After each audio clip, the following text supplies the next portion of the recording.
Welcome, ladies and gentlemen, to the Onward VR Master League over here on Master League 2 on Twitch. I'm your caster, Noman, and I'm joined today by my good buddy, Triple Nipple. How you doing, buddy? I'm doing pretty good. Excited to get into these matchups. Oh, yeah. Oh, yeah. We got the good matchups for everybody at home today. We have got, over on Master League 1, we've got beginners and G-men, so check that out. I think there's a multi-Twitch link in the Discord if you guys are interested in watching both. But over here, we've got Lemon Squad versus Boss Fight, which is going to be a pretty solid matchup. Both teams definitely deserving of their ranks, putting in a lot of work this season. I don't remember the last time I watched these two teams play. I don't know if we had one of their matches cast during the season. I can't quite remember, but either way, it's going to be a solid matchup. We are just going to be getting into their lobby here in just a moment. But before we do that, let's hop on over to the war room and talk about the bans. So on the Lemon side, we have got a ban coming out of Tanker.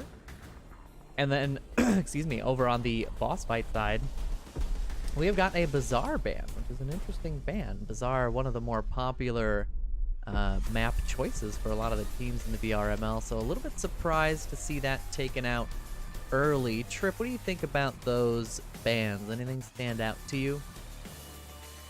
The Tanker ban seems kind of like a throwaway ban to me. I don't really know.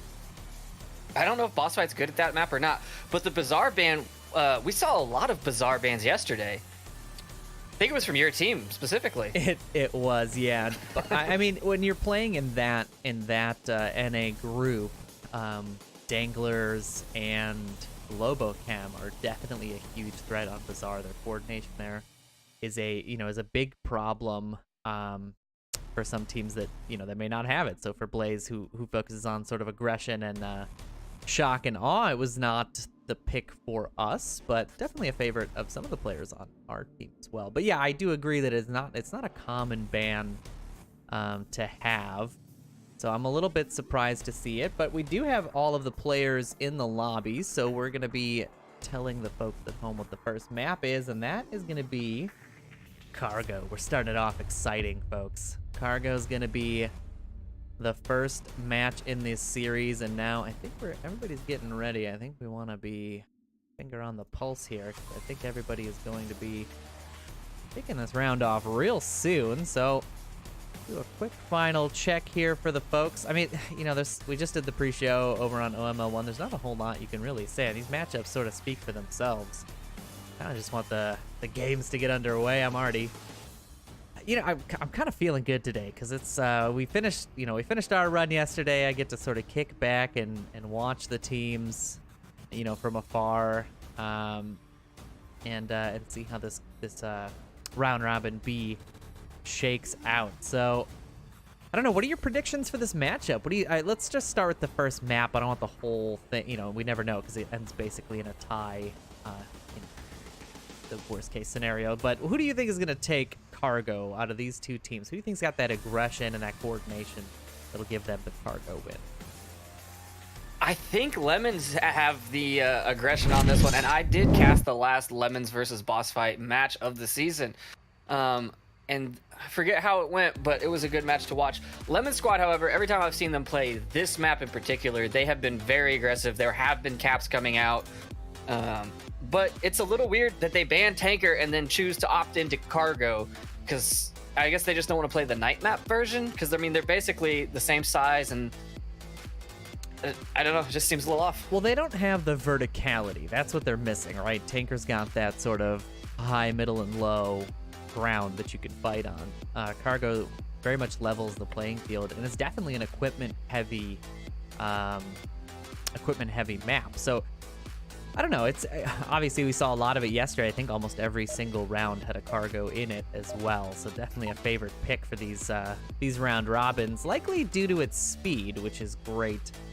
When you've got a lot of matchups, you kind of want to play as many quick ones as you can, but we're gonna take our time because round one is kicking off. Boss fight on the defense. Lemon Squad looking to hold on to their higher rank spot here in the VRML. They did rank, I believe, 4th over Boss Fight's 6th. Weekend Baikinos both pushing up pretty hard. Mad Scientist finds Archer through a nice little angle there. Looks like Caltrop with the shield could be in trouble here. There's a very nice nade, but a little too far. Doesn't quite catch Caltrop. I refuse to say his name. I refuse. I won't do it. Scientist. He's Mad Scientist, right? No, Tropical Disease. That's he's the shield player there. Yeah, I refuse to acknowledge. Baikinos does find Mad Scientist rotating out from that position.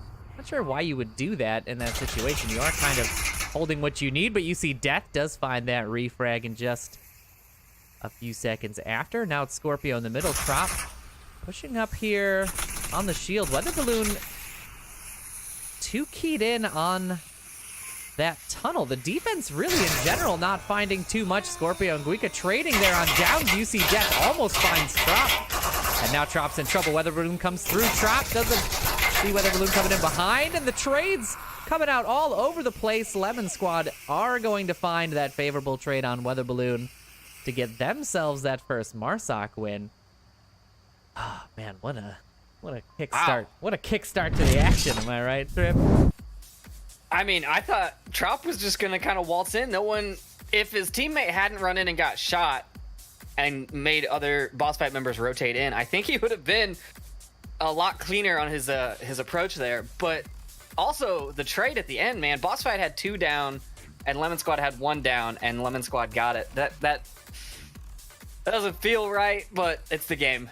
Yeah, I mean, it is definitely the game. I think that trade in the white container is sort of what sealed the deal for Lemon Squad. It was close. I mean, they had that down to call out information about anybody on objective. There was, I believe, Scorpio in that white container who went down, luckily, instead of fully out. But the rotations did come through. They managed to deal with Caltrop's shield and found themselves that first Marsoc. So already Lemon Squad sort of showing that aggression we were talking about. We'll see if Boss Fight can respond with something similar or if they'll take a more methodical approach. I mean, we saw that their defense was very tucked in, right? They kind of hung back and waited for Lemon Squad to come in before they crashed in. Let's see what kind of offense they put through.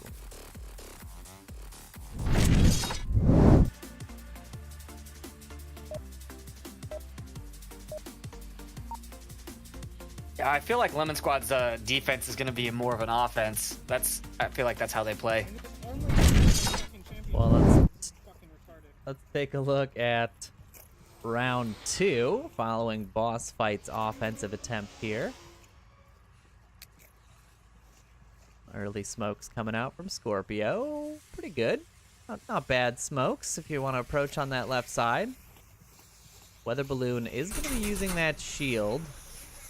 We're seeing a very similar approach here. Trop already rushing in here. The C4 comes out. He finds 2. He finds UC Death and Weather Balloon. The confirm does come out with the nade, and Trop finds himself a nice 2 pick, but not expecting Mad Scientist on the inside. He is picked up.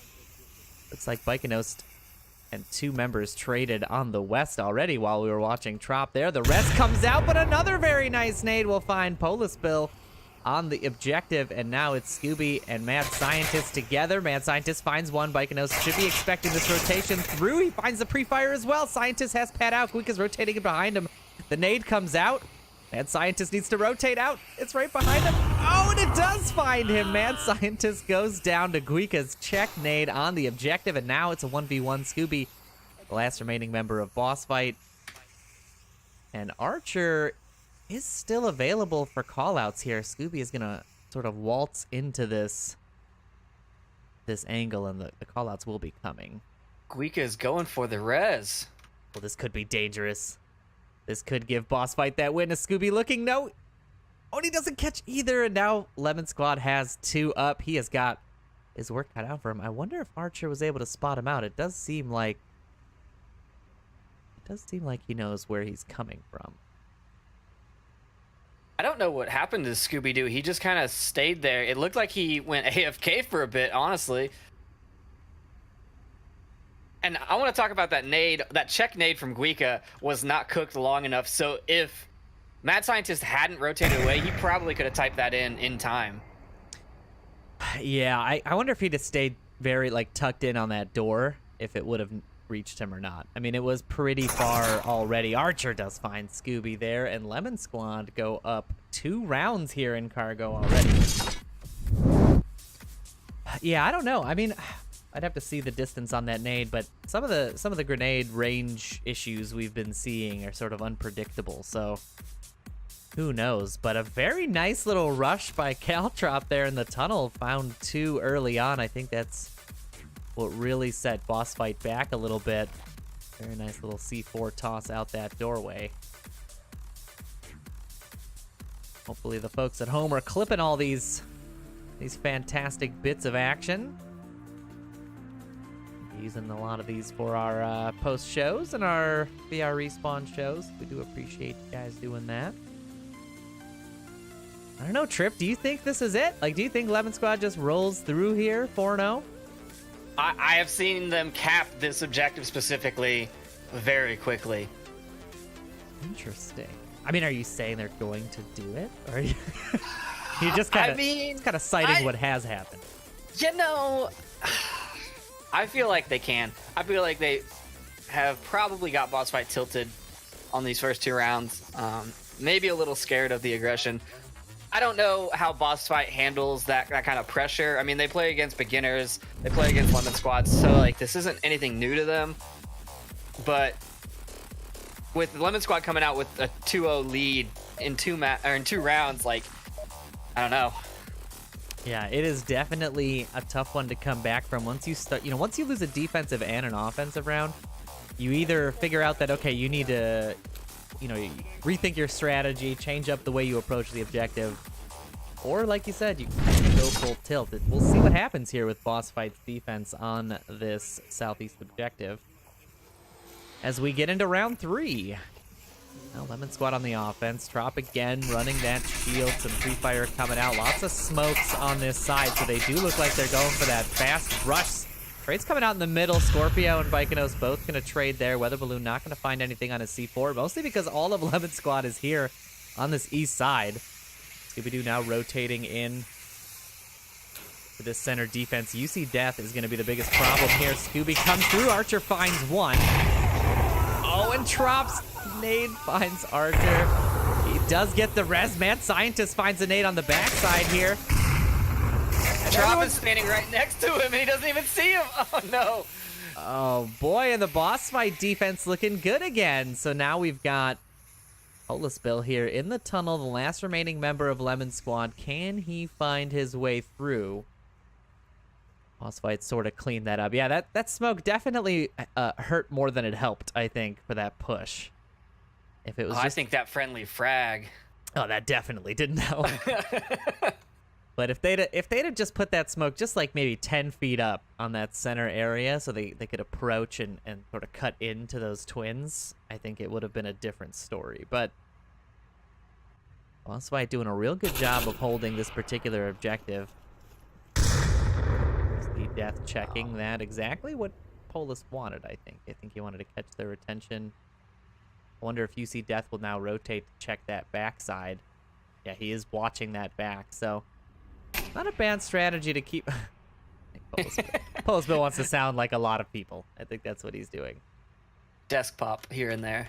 Yeah, he is just trying to keep him guessing. UC Death, though, now really trained in on this tunnel. He kind of knows he's bouncing back and forth. And they're just missing each other by milliseconds. Polis does make it inside. He's got 4 minutes. I mean, he has the time to sort of run around and check all the different angles. You've got to check that pipe in the back, make sure nobody's sitting in it. He did the right thing there. Now Mad Scientist, though, waiting for Polis Bill on this side. Is he going to be ready? No. Polis Bill finds that kill, and now it's a 1v2. It's dangerous to be that aggressive. Yeah, it's dangerous to be that aggressive when you're on defense. Even if there's one left, you don't want to, you know, split up in a way where you can get picked off one by one. So they've got to be careful here. These last two need to stay tight. And let's hop into Polis Bill's view here as he makes his approach. Pretty nice nade. Lands right where you would want it to land to check that backside of that building, a relatively common position. I think Weather Balloon rotated. He thinks that that person is much closer from that nade than he really was. He lobbed that all the way across the map. Now Weather Balloon is on objective. Both of them, UC Death and Weather Balloon, on objective, just checking all the corners. He's gonna spot one. Yep, he just saw him rotate there. He knows where one is. If he can find the second one first here, UC Death gonna be in trouble. He's tucked into that corner.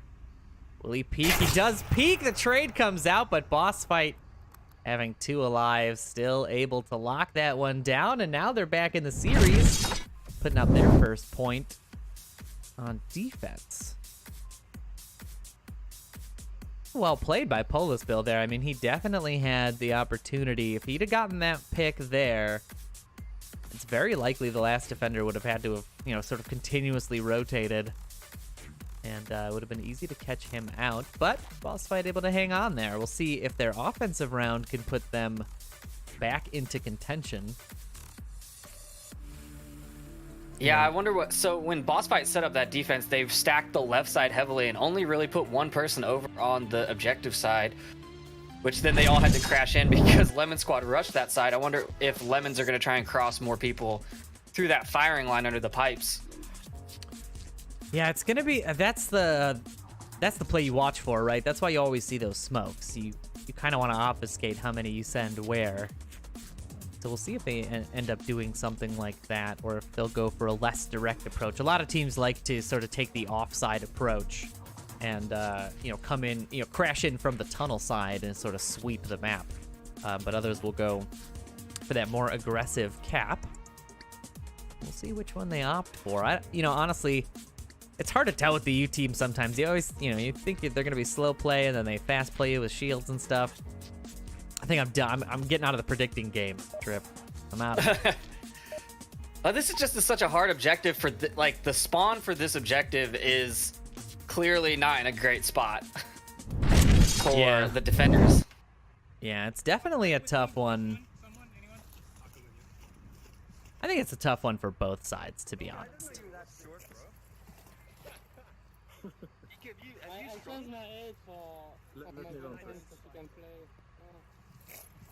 All right. It is looking like they're going to send 3 across the pipes.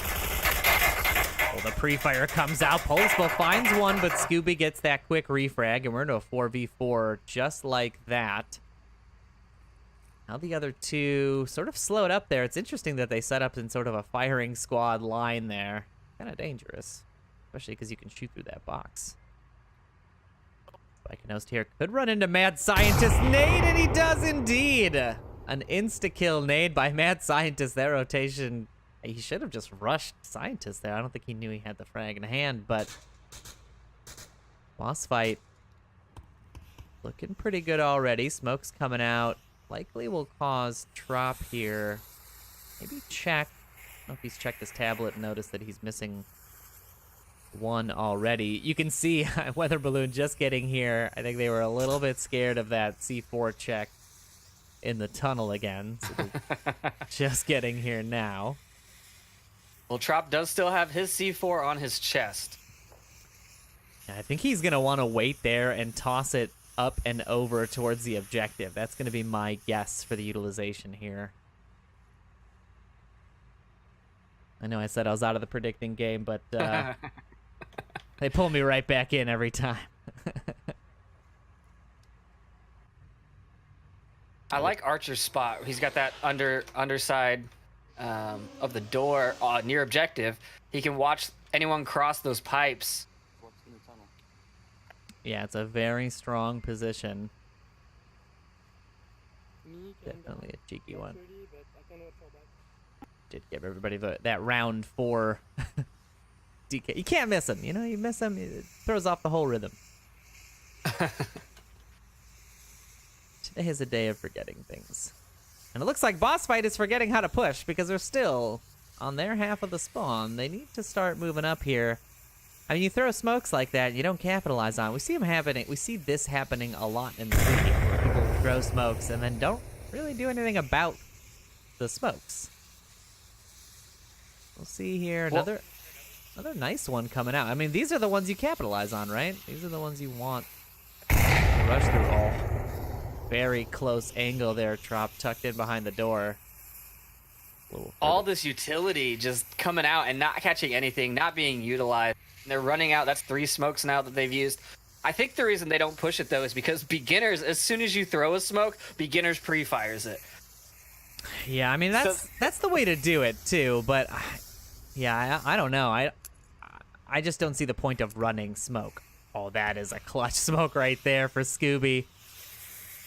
Gonna blind Trop entirely to Scooby's approach here. He's gonna be able to get up pretty far. Oh, so good, but not in the right position. And now we've got Mad Scientist and Weather Balloon pushing up this other side. Oh my goodness, these nades are so close. Scooby and Archer having an under the door competition here. And Archer finds him.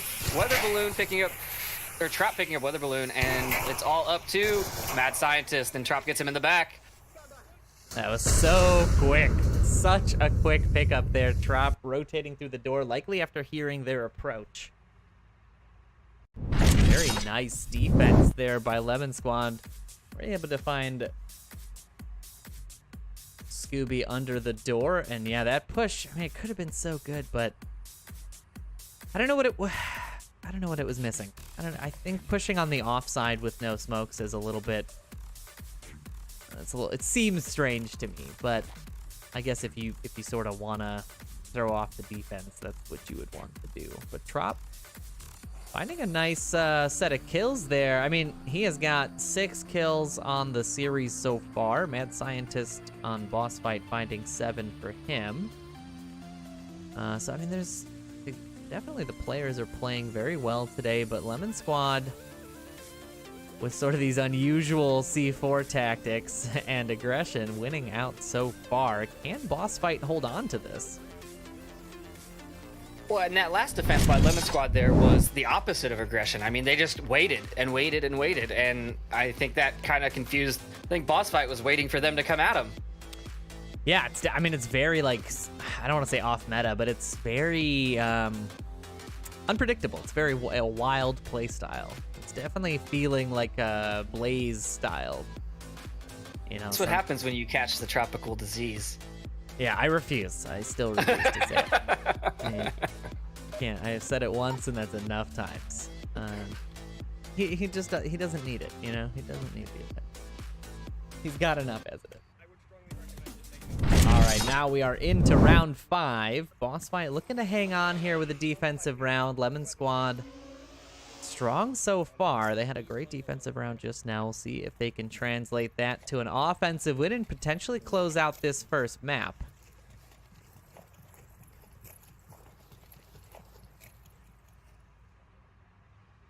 No pre-fire coming out on those pipes, and UC Death getting across, as well as 2 members of Lemon Squad. Yeah, the shield now in on the right side, and this is dangerous. A really good angle to approach with the shield from.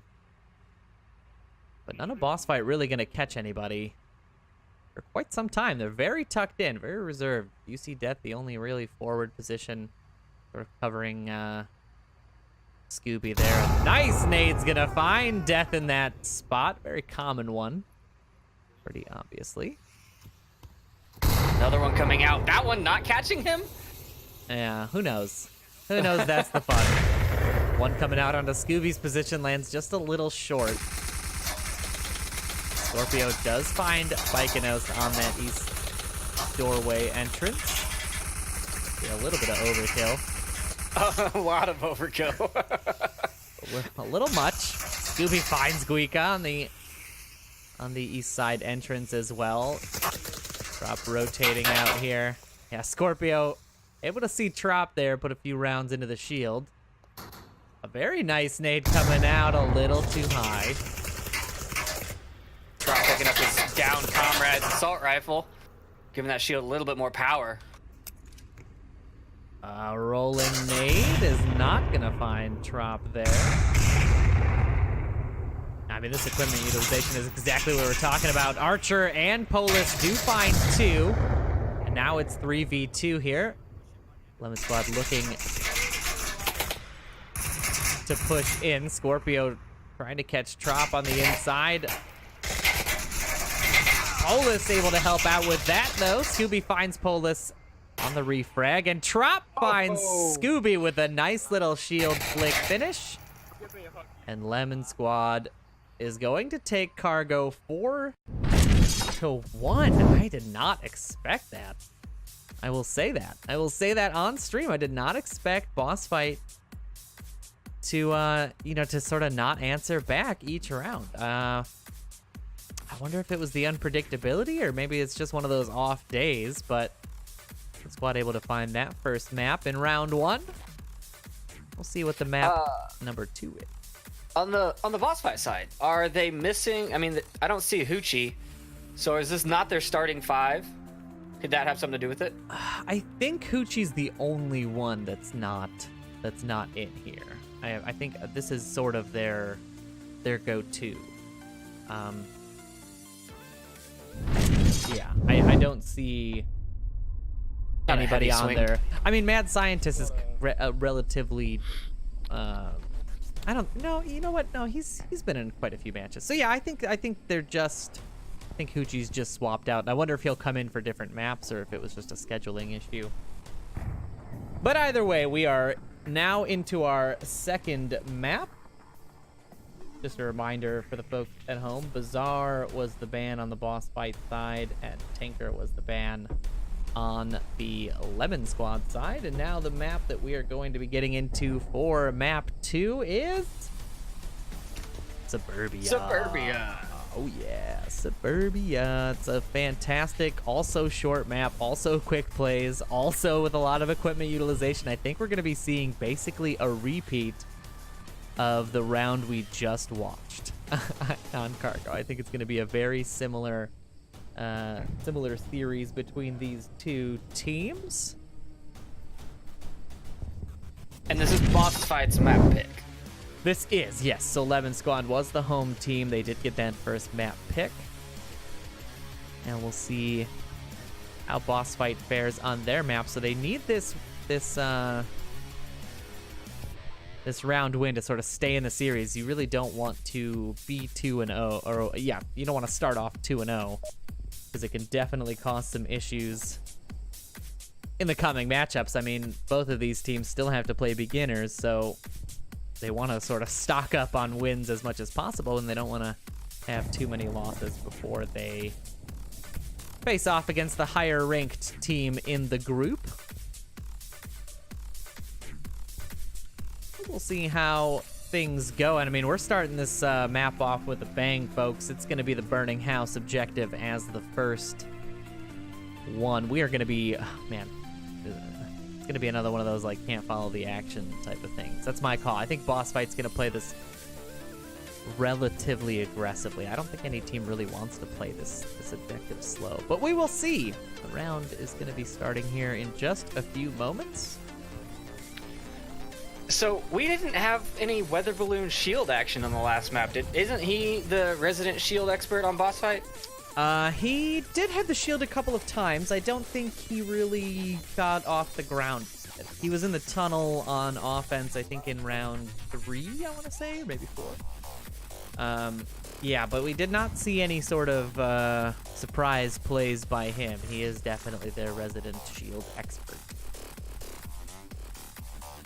I think shields have been sort of on the decline recently. Like, there are a couple of players who stick to them and are still very good with them, but just hasn't seen that sort of level of play that we were maybe seeing in Season 6 with a lot of teams.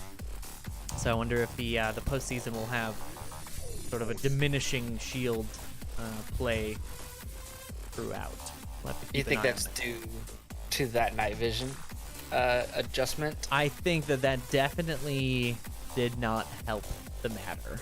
Being able to see, obviously that was the using the night vision and the laser pistol combo to be able to see the laser sight even during the daytime, which, you know, allowed for pretty great accuracy. They did make it so that night vision is a little bit more difficult to see in the daytime and outside, which does make sense. But yeah, definitely hampered some of the shield tactics that players were using. Although they did balance pistols a little bit. They sort of tuned back recoil, so I think there's still some strength in shield pistol combos. But yeah, That is true. We have not seen sort of a big resurgence like we did when that night vision update was dropped. So we'll see. We'll see what happens in the rest of this series and the series over on Master League 1 as well. Big boss fight. Yes, did just get their 5th member back in the lobby, so we should be kicking off here in just a few moments. Trip, what's your predictions here on Suburbia? I think Lemon Squad's got the momentum. I just expect them to run away with it. Do you think they're going to carry it through here? I think so. I definitely do. I think it's going to very much depend on this round. I think if Boss Fight can find themselves either a cap or a kill win on offense, I think they could steal that away from Lemon Squad. But you are right. They definitely started off strong with that 4-1. A lot of free fire coming out here. That Trop making his way to the objective. Crouched. Scientist taking out those early shots. See if this nade is able to find anybody now. It's a little bit misdirected. Oh, he blows up a C4, however, with it. Does work out in some small way, but now the defense has sort of tucked in and set up. We're not seeing that aggression I was kind of expecting on this objective. Boss Fight opting to take pot shots and approach on the offside of the objective more than anything else. That Scientist running up on Mechanoist, and he goes down. He was not ready for that. What a very nice nade there. Oh, and the angle is just a little too sharp. The response frag could find Scooby. It does find Scooby. The rest is going to come out, but Baikinos rotating in, hearing that down.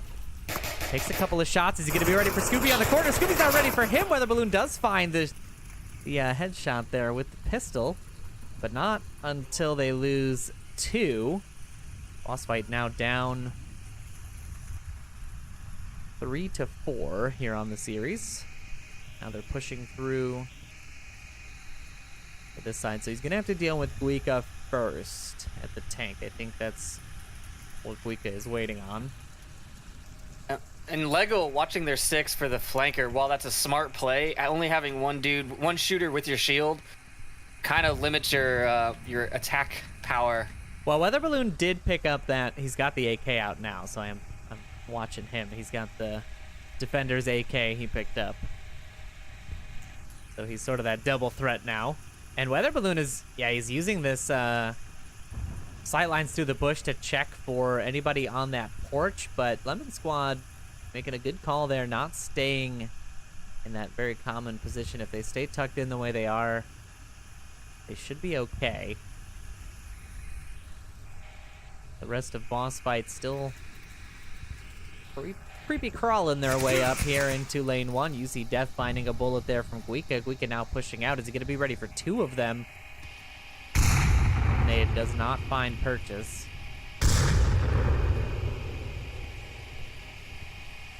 I think Polis Bill is just going to stay tucked in that house, and he's going to hope that they walk past him. I wonder if he's got enough. Like, if you crouch along this road, I wonder. Let's see. Yeah, it'd be a pretty tough thing to see. Like, if you're on this road here and you're crouching, I don't know the Polis Bill would really be much of a threat. It just depends on his approach. He's on the move now. He is crab walking out of there, and Legil checking the spot that he was just at. Yeah, the timing does not work out, and Polis here might catch them. No, he does not keep his eyes on that lane. Lego finds one. Oh, now coming out here in lane 1. Lego downs Weather Balloon on the backside of the house in that smoke. Not sure how that shook out. Guika and Death trading rounds here. Have you taken a look at Guika on your screen? I am seeing a bug here.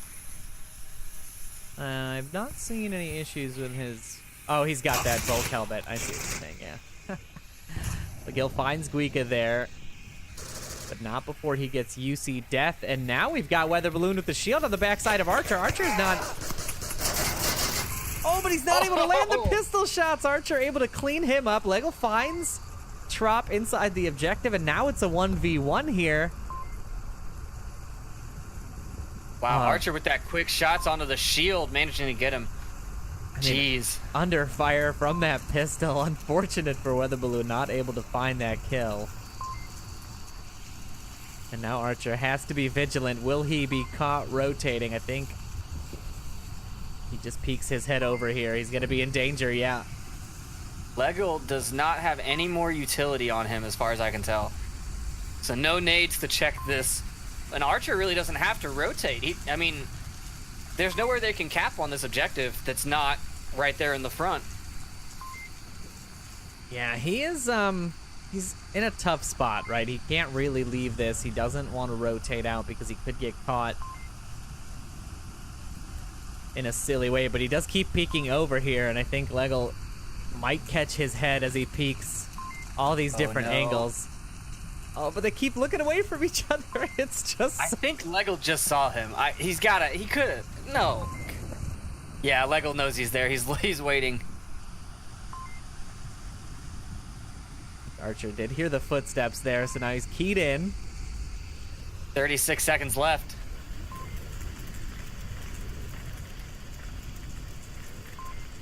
All right, so now Legil's watch should have beeped to let him know that he's got just 30 seconds left. Pre-fires the corner, does find Archer, and Boss Fight find themselves that Marsoc win that I think they so desperately needed to start Suburbia off right. Oh man, what a tense series that was. Jeez.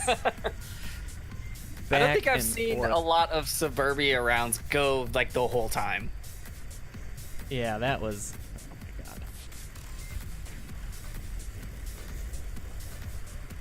Oh, what a series indeed. All right, now Boss Fight looking to take a defensive round and get a hold on this Suburbia. If they can start this off 2-0, just like Lemon Squad started off Cargo 2-0, they'll build themselves a nice little buffer and potentially take this map away from Lemon Squad. I really think it depends on the objectives on this one. I mean, if we see the center house upstairs objective, I feel like that's gonna be a hard one to attack for Boss Fight next round. I mean, it's hard to attack for anyone. Yeah, I'm wondering what the ideal objective on Suburbia would be. I guess you would want to get it so that you get one of the northern objectives as your final defensive round, right? I mean, like, I think for Boss Fight that means getting a cap on this on round 3 would sort of solidify them having a defensive round on an objective, but they would need either I guess the garage objective would be the other one. You'd want the garage. The garage would be my choice for a defense. Yeah, so I wonder if we'll see either of those, but for right now, we got round 2 to worry about. Now, Boss Fight has to hold against this Lemon Squad offense. Drop Ring in the Shield. Still trading equipment there. No pre-fire coming out in lane 3.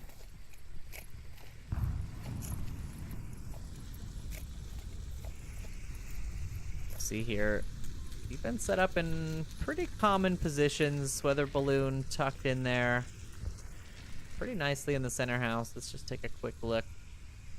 Scroll past the defense here. Not a bad setup. I feel like it's a very, very meta defense here. Yeah, definitely a lot of easy to nade spots. We'll see how the offense decides to approach it. So they've got the 2 coming from lane 4 and 3, 2 in lane 2, and Polisville up in lane 1. Altrop utilizing that shield. I think he realizes he's not covered at the legs here. It doesn't really matter if you hold your shield up to your face. If your legs are still sticking out, but... He's just standing there. He's not even trying. Yeah. He's waiting for someone. And Guika downing death with the nade to the pre-nade to the position. Yeah, and that's exactly what I'm talking about. That spot is so There's common. The next one. Oh, and it finds Mad Scientist on the airburst, and that's 2 downs for Boss Fight in as many nades as have been thrown. Weather Balloon does find Archer in lane 2. Scooby gets the revive on UC Death. UC Death finds Trop on the inside. And Guika and Death trade, but looks like Vikinos is going to be able to get this res. Weather Balloon finds Polisville as well, and now that western side is totally cleaned up. Guika pushing through. Weather Balloon tossing out a nice little nade there, but a little too late. Not going to find anyone. Guika rotating on this corner. Guika does find Lego through the fence. Mad Scientist rushes the corner. Looks for Guika. They've got Guika pinned in. Scooby does find him. And man, did he not have a chance of getting out of that corner alive. Now it's all up to Baikinos here on offense. Just spots Scooby. The shots don't land. He puts a couple more down. He does find Weather Balloon, but now shots ringing out back towards Legel after the revive. He does find the other, but Mad Scientist finds him with a nade. And that is that. Boss Fight taking that defensive round with quite the series of plays there. Shutting down Lemon Squad's offense decisively. All right, you might have been right. They took those first 2. Oh, Bacon was putting up a good 4v1 comeback right there at the end, but that nade catching him out. Yeah, they definitely... I mean, that was a real back and forth. Lemon Squad found 2 with nades early on, causing some rotations, causing some confusion. But then lane 2 and lane 1 fell apart to Polisville's position, excuse me.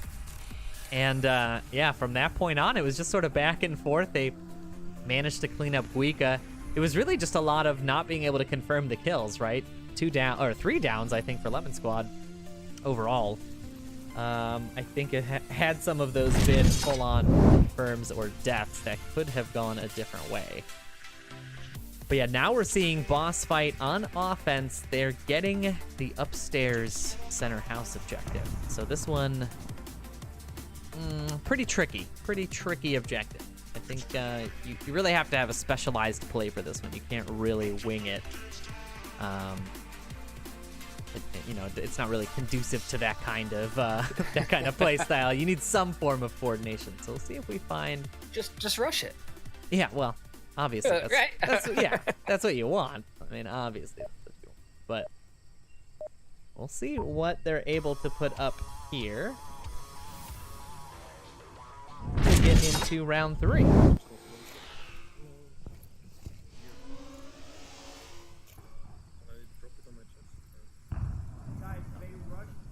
Last minute planning on the Boss Fight side.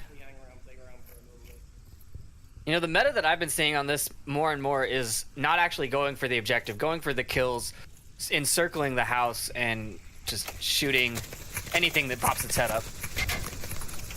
Yeah, I think that is a common play. I think even when you're trying to camp it, you want to sort of get rid of the front and back side of the house. If you can approach it from the spawn side, you've already kind of given yourself, oh my goodness, almost a team kill there on the Lemon Squad side. Very nice nades coming out. Hard to keep track of all of these. Drop here tucked in. Safe from that nade. Scientist and Lagill approaching 1 and 2. The Lemon Squad defense is pretty recessed. The only one that's a little unusual is Caltrop here, and we'll sort of keep an eye on him because Weather Balloon and Scooby both making their approach here.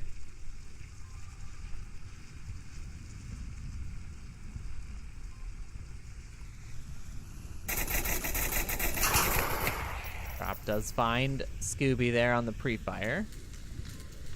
Now, Weather Balloon should have seen, or at least heard, where those shots were coming from, but he's going to opt to continue rotating, and Trop finds Lagill as he comes through lane 1. Coming out there. Oh, that's a nice nade, but not where he's at. Wonder if Weather Balloon will choose to push through playground here, or if he's gonna go through the burning side. Just 3 members of boss fight remaining. Lemon Squad holding strong on this defense. We take a look at sort of the Trop knows he's there. He heard the shield drop for the C4 nade. comes out and they trade downs between each other. The C4 detonation finding Weather Balloon, but now Archer rotating in. Oh, I thought that was a frag. Trop telling Archer to go get the kill and not res him.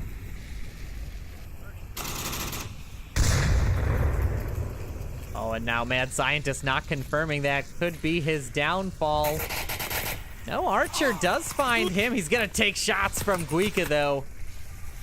And that's gonna get him killed, leaving UC Death the last remaining member of the boss fight offense to try to salvage things here. I think we should see a res on Trop. Unless they Calling out not to, because it's probably not safe. Well, he's not technically correct. It would be an okay rotation at this point. But they definitely want to have at least one on the objective. UC could be spotting out Bacon here in just a second. Oh, he just doesn't peek the bushes at the right time. Bacon lives. Bacon's position a very weird angle. And Guika and UC Death trade headshots for the final kill there. Lemon Squad finding their first point on defense of that third round.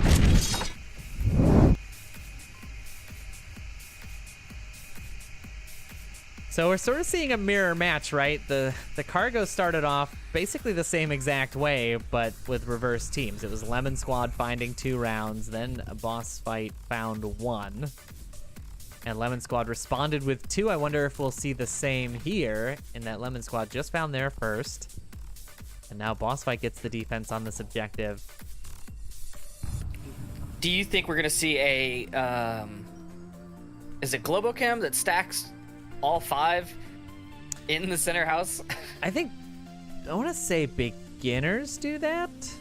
If memory serves, I believe it's the beginner's tactic to sort of slam everybody in there. Or maybe it is boss fight. And maybe it is them that I'm thinking of. I know it's one of the top teams. Yeah, one of those B teams. One of those teams with a B. I never have to worry about it. I'll never be up there. We'll see how they I mean, it's a good strategy. The problem is, you know, a lot to watch. It's a lot of angles to keep your eye on from inside one house, and you definitely have to trust in all of your teammates' abilities to, you know, duck and maneuver nades and keep their angles tight and make sure they're not exposed anywhere, especially because you can, you know, stick parts of your body out through the walls. One bad nade, not making it out a window and taking down your entire team. Exactly that, yeah. Something most most teams do not want to risk. You know, you want it's what we call in the IT world a single point of failure. That's true. That's exactly what it is. Yeah, you never want to have a single point of failure. So the defense here needs to hold if Boss Fight want to take this second map away and stay on track for a potential spot in those semifinals next weekend. 1, 2, and 3 in the house. 1 right outside and 1 on the tank. Pretty solid defense. Is indeed Weather Balloon's position a little bit exposed, I think. I don't know that I would necessarily opt for that. Now LeGill's going to have to deal with the shield here on the corner. Going to be our first bit of action. The nade comes out, and LeGill is gone. A very nice toss towards... LeGill is going to take him out of the fight very quickly, and now... They're still nading his position. They really want him dead. They just want to deal with the people in the house. You can never be too sure. So now we're going to have to see how the lane 1 and 2 approach. Deal with this center house defense. Let's see if... There's going to be a couple of smokes coming out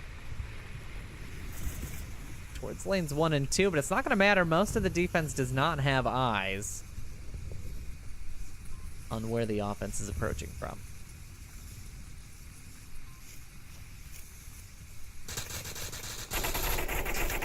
Fire shots coming out. Polis Bill here. Definitely in danger of a shot from Weather Balloon, but Man Scientist gonna find a very nice nade on the playground and take Veganos completely out of the equation. A trade coming out between Scientist and Trop.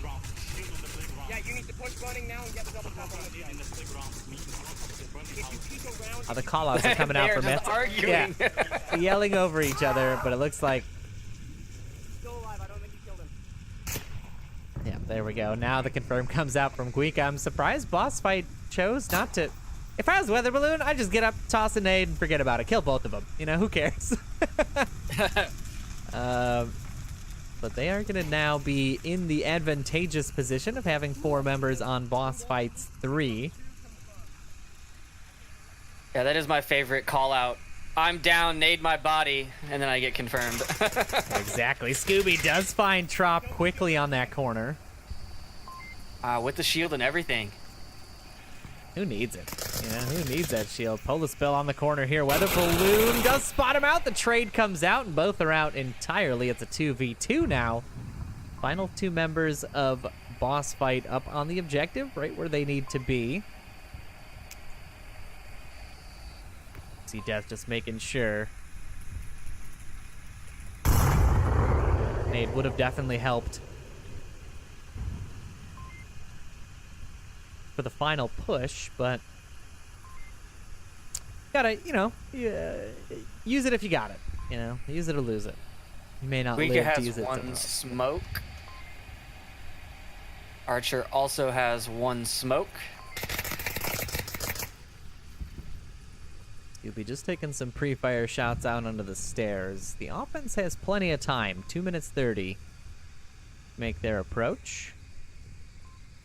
And they have nothing stopping them from getting into the house.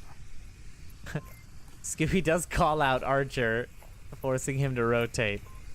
It's always funny to hear that. I think he's coming through the carport, and then that carport. Guika making his approach here, and this is such a dangerous corner to come from because these windows are so strong onto these lanes, but staying tucked like this could actually work in his favor. It's a difficult position to see if we sort of take it from the window angle here. Yeah, he's a tough... Let me see, where is it? There it is. Is Scooby making fake callouts? He might be. He was just talking. He said he's by the carport. You can get him from the tank. There's no one outside. Interesting. See here. Some 200 IQ plays right there. Oh yeah, this is hashtag pro strats. all day. Down to 1:15. The offense burning as much time as they can, keeping his tensions high. Guika shooting some invincible chairs. Just making sure they're still invincible. They are. Look at that bulletproof. Look at it. They just collect bullets. Oh, taking shots out towards Archer for some reason. Gonna want to be careful with that rifle, Guika. You know, they could walk up and cap from these stairs. Is that a Molotov? Oh my god. Molotov. It is indeed a Molotov. That is a great play right there. I think it was a little too early. Had he put it down when that 30-second timer went off, it would have been an even better set of plays. Archer rushing in. Does find some rounds onto Scooby. Scooby now downed on the objective. They look at the fire. They look at each other. They look back at the fire. They're going for it. Lemon Squad does find the kill, however. The res not coming out early enough. And now Lemon Squad's even things up here. 2-2 on map number 2. That was an impressive play. I don't think I've seen a Molotov in high-level play all season. I wonder if it's I've only just, seen one all season. I think it's specific to that objective. I wonder if he just uses that loadout for, for just specifically for the upstairs objective. Oh yeah, absolutely. Now, if I remember the Lemon Squad, last time I watched them, they had like 12 smokes or 10 smokes, and they gave them all to a guy at the top of the stairs, and he just kept pulling them all round long, putting smoke onto the stairs. That's an interesting strategy too. I don't think it would have helped there necessarily, especially because they took so much time to make that final approach. But who knows? That's the fun. That's the fun of Onward. You never know what works and what doesn't when you're playing against sort of a smorgasbord of teams. Oh, we do have the North White Car objective. I think that I feel like this is capable. It definitely is. With the kind of equipment utilization we've been seeing, it is capable. Boss fight, though, has been sort of on the lower end of the spectrum of utilizing them properly, in my opinion. I think they've been a little off with their smoke engagement and with their frag time. I mean, there's of course been a lot of great equipment kills in this series so far, but in terms of using their smokes and moving through them, I haven't seen anything really spectacular just yet, but we'll see if they prove us wrong here in round 5. And the only time I've seen them get in cap territory was Mad Scientist on that objective in Cargo. The rest of the rounds have all been kill or be killed. Yeah, indeed, it has been a very kill-heavy game. Really put some rounds out towards Trop's position. Trop sending a C4 out that does not find a purchase. Well, he does not have the clacker for that, so... Even more dangerous. I know. He isn't a good forward defensive position, though.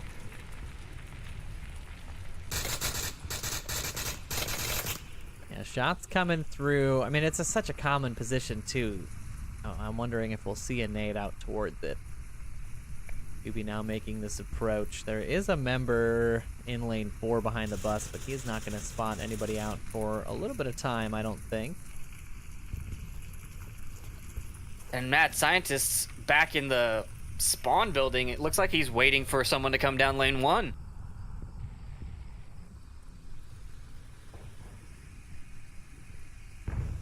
Now Scoopy just on this corner. He pulls the pin on a frag, and Trop's got to rotate out. A frag could find him if he's not careful, but he does manage to escape it in time. Weather balloon. Thought that was going to be a frag for sure. That actually rolls up and over. I think it's stuck. Oh, the useless smokes. This is exactly what I'm talking about when I say their equipment utilization has just not been top form today. Lemon Squad definitely utilizing their frags much more effectively.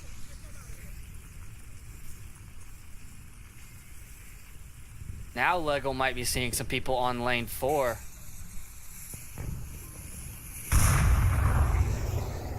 Yeah, that It's a nade. nade out. Yeah, I don't know who you would be checking for there. Maybe he wanted it on the other side of the street there. Don't think he's gonna find it. Trop. A nice little rotation here.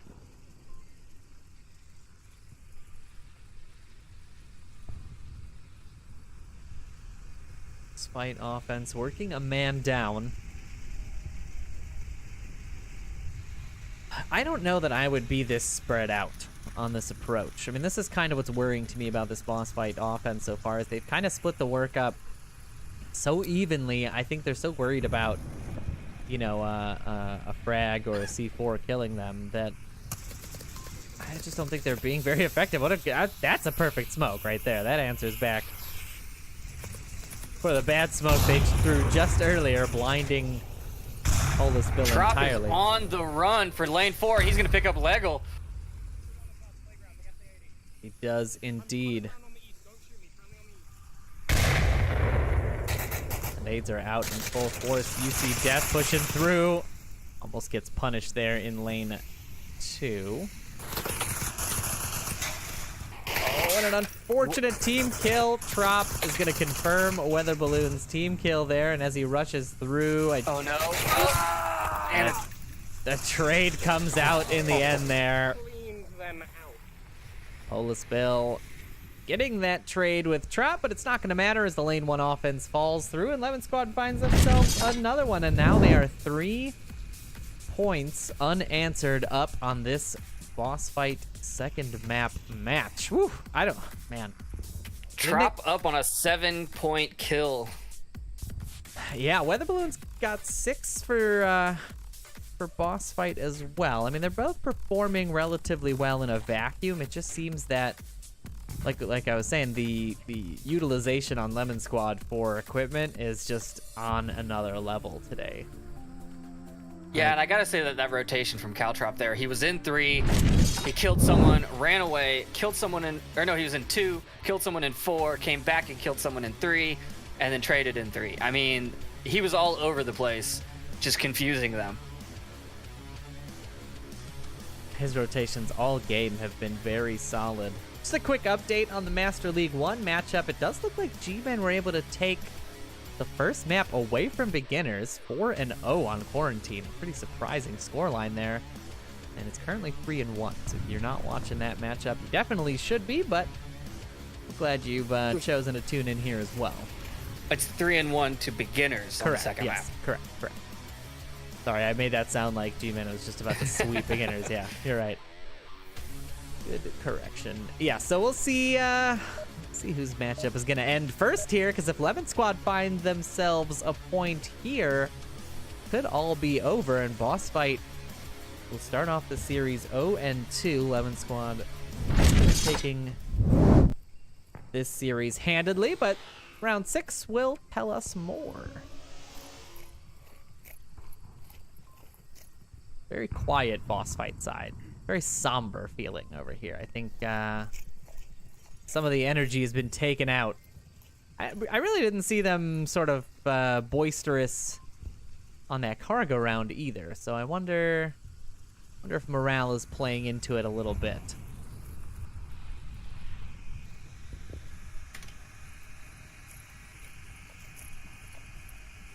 It's looking like Lemon Squad's offense is actually going to be a defense here. Yeah, it's not shaping up like we're going to get a whole lot of action just yet. But as soon as those nades start flying, I mean, it gets all kinds of crazy. So we'll see. Boss Fight's defense is 100% meta on this one. Yeah, if we take a look at the overhead here, yeah, absolutely. They've got the lane 4 coverage, lane 3 coverage, and those stacked center houses. Definitely looking for that approach to the objective. I would be surprised to see them rotating out of these positions for any reason. Scooby calling out Caltrop on the seesaw and rotating away from objective. Doesn't want to get pre-nated right there. I don't know if I saw any C4 come out. I don't blame him, you know? After seeing some of these nades, I definitely do not blame him for saying, yeah, you know what? Go ahead and make your approach. I'll let somebody else deal with you. He's putting some pre-fire through the fence there.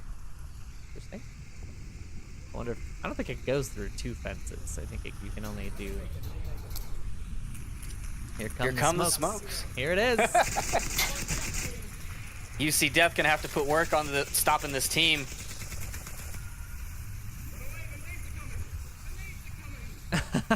Trop running away. The nades are coming. The nades are coming. I heard that all the way from Objective, so I'm sure the rest of the team heard it too. Well, the nades now are coming, but they are not in the direction. I mean, they really are. That would have been like the perfect set of nades to throw, because all of Lemon Squad is on this side. Nade coming out there, right under Trop's nose. I know, they just wasted another nade on me. He's pushing me. Archer is waiting on the corner, doesn't quite get the angle he needs.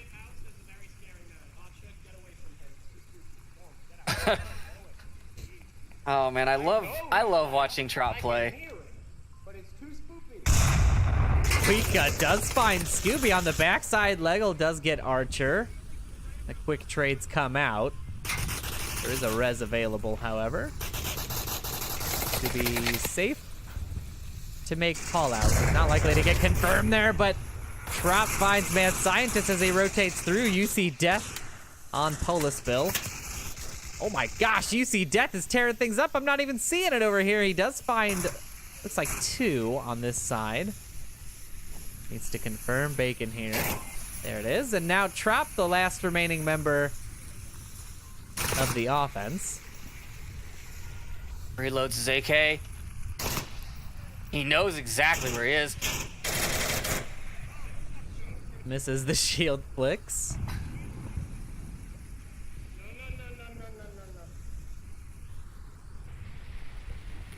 Gonna run square into Weather Balloon's bullets here if he's not careful.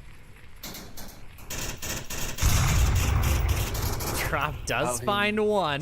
Weather Balloon finds the backside though, and Boss Fight tie the series up 3-3, and it's staying in it, folks. Want to see the chat light up. Who's going to be taking this map 2? Boss Fight now on the offensive approach. They've got oof is what they've got, Trip. The Onward gods. They have got the garage objective in the south. Oh boy, they have got a fight cut out for them here. Lemon Squad looking to close this series out 2-0 with a very sort of positive objective positioning, but we'll see if Boss Fight has something left up their sleeve still. I would like to make an update. G-Men are now tied 3-3 with beginners. Oh my goodness, the shakeups. Both of these are going to my teams. Woo! The shakeups are definitely happening. It looks like they got a cap actually. Yeah, I believe They that. did. They got yeah, a cap. Yeah. that was the way they had to tie that series up. So good on the G-Men side. We'll keep you guys updated on that score. I mean, we're in both series, both in 3-3 right now. Oh, it is looking like a great day for Onward, folks. You guys have chosen to tune in at the exact right time.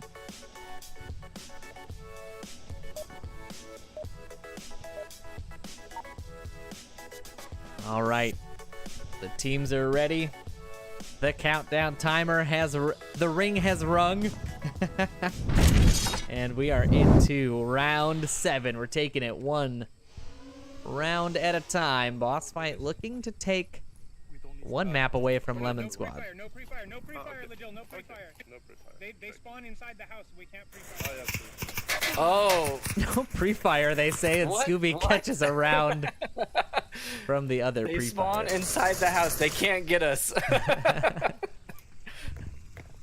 Not a fortunate nade there. Mad Scientist. I mean, look at this aggressive defense. Trop going down early is going to be a problem. The pre-fire coming out. Man, Bacon has got nerves of steel there. Bullets coming out on either side of him. They do find one. Bacon's going to be the biggest problem here. If they can deal with him early on. Nades coming out. This is Bacon's favorite spot. He was here on the first round, too. And I wonder if Boss Fight will be ready for that. Scientist tossing some nades out. Bacon rotating out, does find Mad Scientist. Things are evening up here, 1-1. The confirmed nade comes out, not quite as good as it should have been, and now he's catching fire from Legel.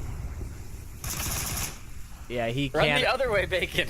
Yeah, he is out of there, and the res is going to be possible for Boss Fight here, so they could still be in this series. No, Bacon rotates back through, but now the entirety of the Boss Fight offense is here. Oh, this is going to be would you expect him right there? I wouldn't. I don't think I would either, but that's a lot of Boss Fight to do damage. He could either clean up, or he could be the second one down for his team. We'll see if Boss Fight is ready. Check for this position. UC Death, the first one in danger here. The balloon shield's coming around the corner. The grenade comes out. Bacon not able to get out of the way in time, and UC Death does find one. Lemon Squad now down 2 men. Boss Fight all 5 up. You know, I don't think losing those 2 is a big detriment to the Lemon Squad defense, though. They've got Polisbill on the backside, Guica on the top side, and Archer in the front yard. I mean, someone else is going to have to die before a cap happens. Yeah, absolutely. Polis does die as soon as you say that. UC Death finds him through the windows, actually. A very nice shot there into the backside of the house. And now it's just 2 members of Lemon Squad, all 5 on Boss Fight. And they've all but got this cinched up. We'll see what their final approach looks like. Definitely not out of it yet. Guica and Archer both playing very strong today.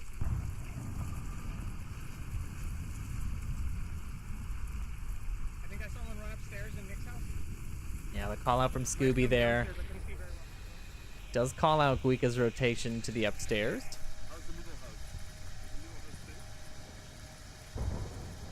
Now the question is, since the MMR doesn't matter, and this is the last point, do you worry about the objective? Or do you worry about getting these kills from, like, you know, off-angle positions that people wouldn't be expecting because you're not defending the objective?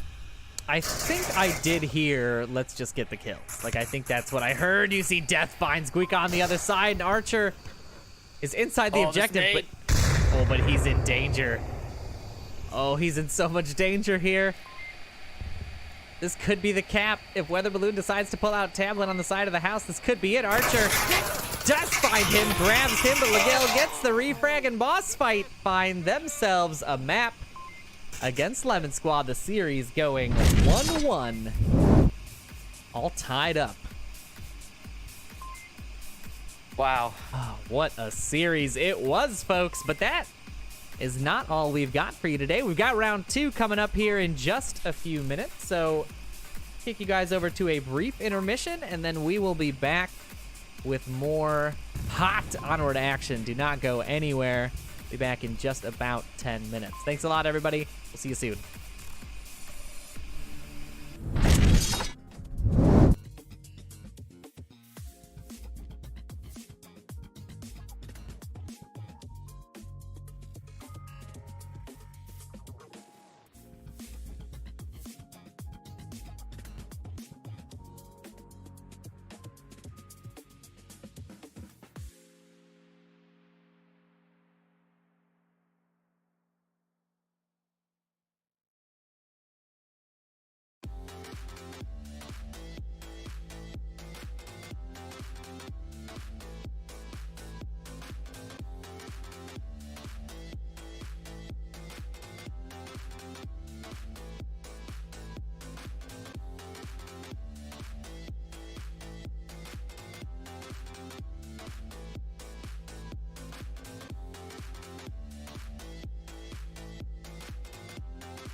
All right, ladies and gentlemen, welcome back. We've got round 2 all figured out.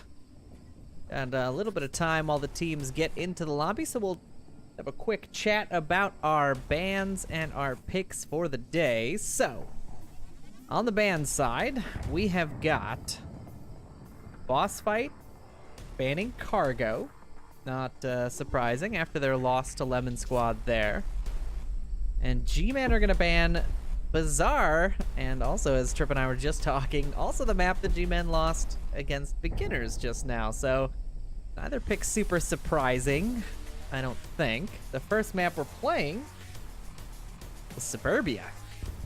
That's the one we just came off of in that Lemon Squad boss fight match. Boss fight able to take that one away from Lemon Squad, keep the series tied up 1-1. If you weren't tuned into OML1, G-Men did take Quarantine away from the Beginners 4-0, and then just barely lost the Bazaar match 3-4 on the final round. So that makes the entire series tied up 1-1. I do believe, if my mental math is correct, that makes G-Men currently the top seed in the series, because they have the highest ratio of points for versus points against, right? Because 4-0ing Quarantine versus Beginners puts them up, if I'm not mistaken. Yes. But we will see as round 2 progresses what's going to happen with these standings. I mean, this is shaping up to be quite a day of Onward indeed. Our match, the match we've just been in, was quite the series. Tons of great equipment utilization from Lemon Squad and Boss Fight. Quite the back and forth battle there. We'll see if Boss Fight and G-Men are able to pull out any sort of surprises here. This map, what do you think about these map choices? So the bans we sort of know is, yeah, okay, you didn't win on them in the first round, so you ban them. What do you think about Suburbia as a map choice for Boss Fight? Boss Fight will have made this choice, I believe. Yeah, and they picked it on the last one too. I mean, this seems to be Boss Fight's favorite map. Yeah, definitely. I mean, they struggled a little bit in sort of in the middle of the series against Lemon Squad against certain objectives. So I wonder if it'll just come down to luck of the draw. Which objective do they get? And in this case, their first one of the most challenging ones on the map, center house objective on the upstairs. I don't know. I'm trying to think of what they did in that last series against this objective. And it was a very much like a slow play, sort of hanging out in the backyard, lanes 2 and 3. I wonder if that'll work against G-Men. I don't know that it will. I think they need a little bit of that aggression, counteract G-Men's, sort of slow, laid back defensive style. Now, is this a G-Men favored map? I'm looking at their stats right now, and it's 58% round wins, so it's not their best. Actually, it's their second best. So apparently, they like this map. Yeah, it is. I think it is one of their top maps, but I don't think they pick into it often. I think a lot of teams pick it against them. I don't think it's something that they normally choose. Like, I can't even think the last time I played against D-Man that we'd actually played Suburbia, but that might have just changed, relatively recently. So we will see. Teams are now in the lobby. We are getting readied up. Everybody should be underway here in just a few moments. Want to take this time to thank everybody for tuning in to Onward Master League 2 and hanging out with myself and my co-caster here, Triple Nipple. We appreciate you guys spending your Sunday mornings with us, dropping those biddies and those clips and all that good stuff. Whether it's here or Master League 1, we do appreciate it. That's why we get up at the crack of 9 a.m. bring this action to you from the West Coast, and you're on the Central side, so you're fine. I'm on East Coast. That's you're great. East Coast. That's right. Yeah. You've got plenty of time. I'm pretty central, but we decided we want Eastern time for some reason. I don't know. It's old. It's historic. I guess we do more business with the East Coast than the West Coast, so that's why we're on East. Yeah, time zones are hard. They are. We will see though what happens the rest of this series. Though, I mean, we're just waking up, but these teams, they're wide awake. They are putting quite the work into these matchups so far. And I don't expect that any of these matchups today are going to be,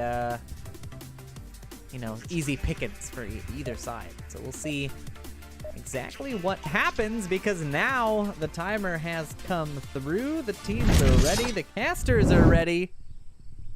We're getting ourselves into round 1 here. Boss fight on the offense. G-Men gonna hold that center house. Let's see how things shake out over here on round 2. It sounds like Boss Fight's going for a rush on this one. All that pre-fire to waste. None of the G-Men opting to come through that side. Smoke's coming out in force. Weather balloon pushing in. He's in and upstairs already. He's capping. He's got tablet out. That's This it. is it. That's it. That's it. Boss fight. Could it be 30 seconds. Leo Marvin rushing You better upstairs, crack that looking to code check. faster. Oh my God. Just too late. Leo Marvin looking a little bit dejected there. Excuse me.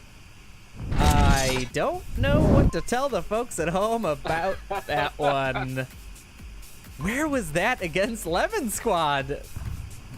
I think it's part, like you were saying earlier, the G-Men have a more laid-back defense and Lemon's have offensive defense. So I think that they didn't want to do that because they expected a lot more people against Lemon Squad in that house, whereas G-Men only sent one person. I mean, what was that defense? Why do you not send anybody up to... That's where the objective is, G-Men. Sorry, I know I'm supposed to be objective here, but man, that is silly. That's just a silly play to not send anyone upstairs. I mean, they had one, I think, so he did get that one pick through the house, but... Holy cow. Holy cow, Boss Fight already up 2-0 on the series, finding themselves that aggressive cap in just 31 seconds. Yeah, the whole thing fits into a clip. Unbelievable. You can fit it twice. You can fit it twice into a clip. There's 60 seconds on Twitch. True. You can catch Oh, the whole man. pre-round preamble in there as well. Holy cow. So, okay, so we talked about boss fight picking this because it was their favorite. What do you think G-Men are going to pick for their next map? I think G-Men are going to opt for... I'm going to say they're going to feel more at home on Quarantine than... Like, it's sort of a pick between Quarantine or Downfall, and I feel like they don't want to take boss fight to Downfall. Boss fight Yeah. definitely taking... almost taking the series away from beginners on it a couple of times. It's definitely a strong map for both teams, but if I had to opt for anything, I think Q1 is going to be what we're seeing next. And over on Master League 1, Beginners and Lemon Squad are playing on Down. Start off their series. It's an interesting choice. That would have been Beginner's choice. And I do know that, yeah, they wouldn't likely have banned it either. So on the Lemon Squad side, you'd probably want to ban something more.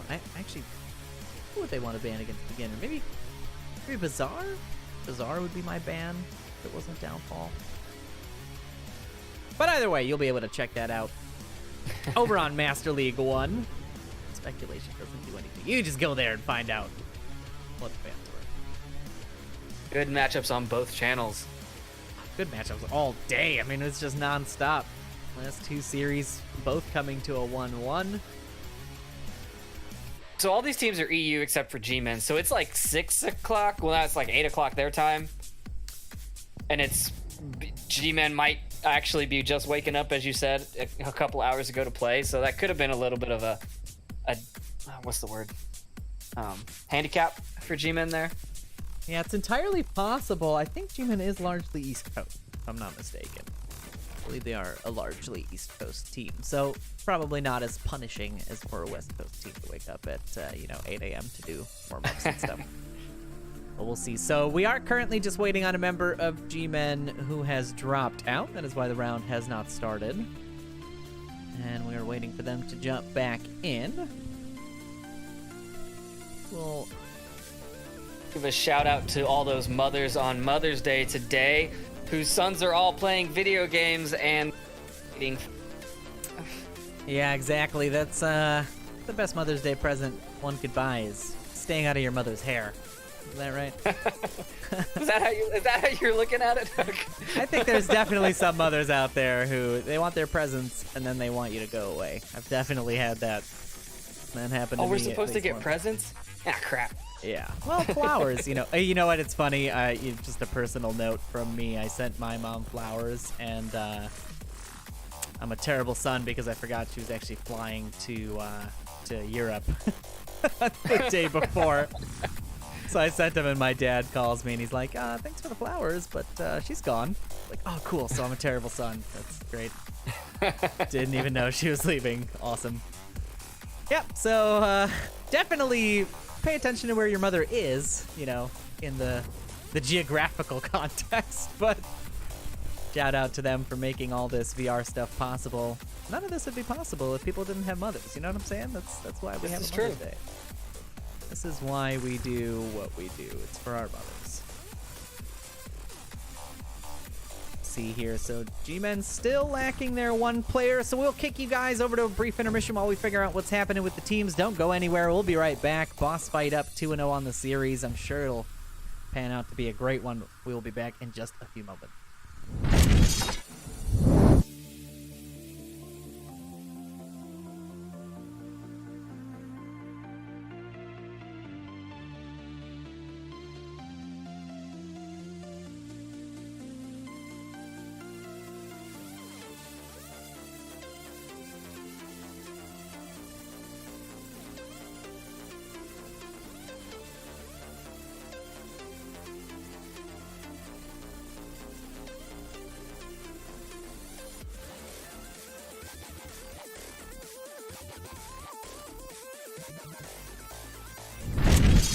All right, folks, they don't respect the intermission. They don't respect the timer. They don't respect anything, but they are into round 3 or 2 now. 2. Yeah, that's right, because it's a cap. God, I'm not even paying attention to my own games. Boss fight now looking to hold this defense. Fire coming out from Scorpio, not going to find anybody. A little bit of ducking there from the G-Men side. G-Men opting for that lane 3-4 push. They're quick on this angle. They could find... Nope, they're not going to find anybody. Boss fight tucking largely into the objective building. Holy cow on that frag. That nade. Jesus. I was able to basically corner to corner of the map. That was quite... I wish I had a robotic arm too. Yeah, some very nice nades being tossed out here to check some spots. Look at the only one not around the objective side.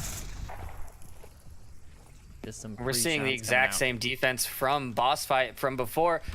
Is there a Molotov chilling, waiting? There is. It's lit. It's sitting at the top of the stairs. I wonder if we'll see. I mean, this is definitely the slower offense that it will be used against when it comes down to that 30-second timer. Another? My iPad just started yelling at me. I heard that. Siri, you can't cast, okay? Dr. Leo Marvin does find Lagill. Now boss fight just having 2. It always seems like it's that satellite player that just gets caught by surprise. There's too many members of the offense to check for. That's kind of one of the problems of having somebody out that far, is you're kind of leaving them to the wolves, you know? There's so many people coming through the different angles. It'd be a tough job for just one person. Yeah, you'd be better off putting him in the top floor of spawn house. The balloon finds 404 on the corner. Breastmouth not likely to peek that side again.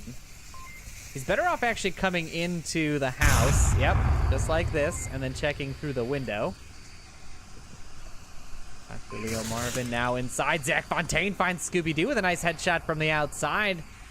Now this defense is looking pretty thin. Brastamouth rushes up. Scorpio finds him. Leo Marvin gets the refrag, and now he's up in the corner. He's got Tab out. Oh, he doesn't know that there's someone else there. You see Death does spot that tablet on the corner. Now it's a 2v2, but the rotation by Weather Balloon is caught out. And Zach Fontaine gives G-Men the advantage here. UC Dent, the last one alive on the objective. 3.5 minutes left. Zach is just waiting for another headshot for that same angle. You gotta be thinking no caps here. I mean, that's the key. So watching this stairwell as closely as possible has to be the objective. We're gonna jump into UC Death's perspective here, and how he handles the 1-on-2 defense.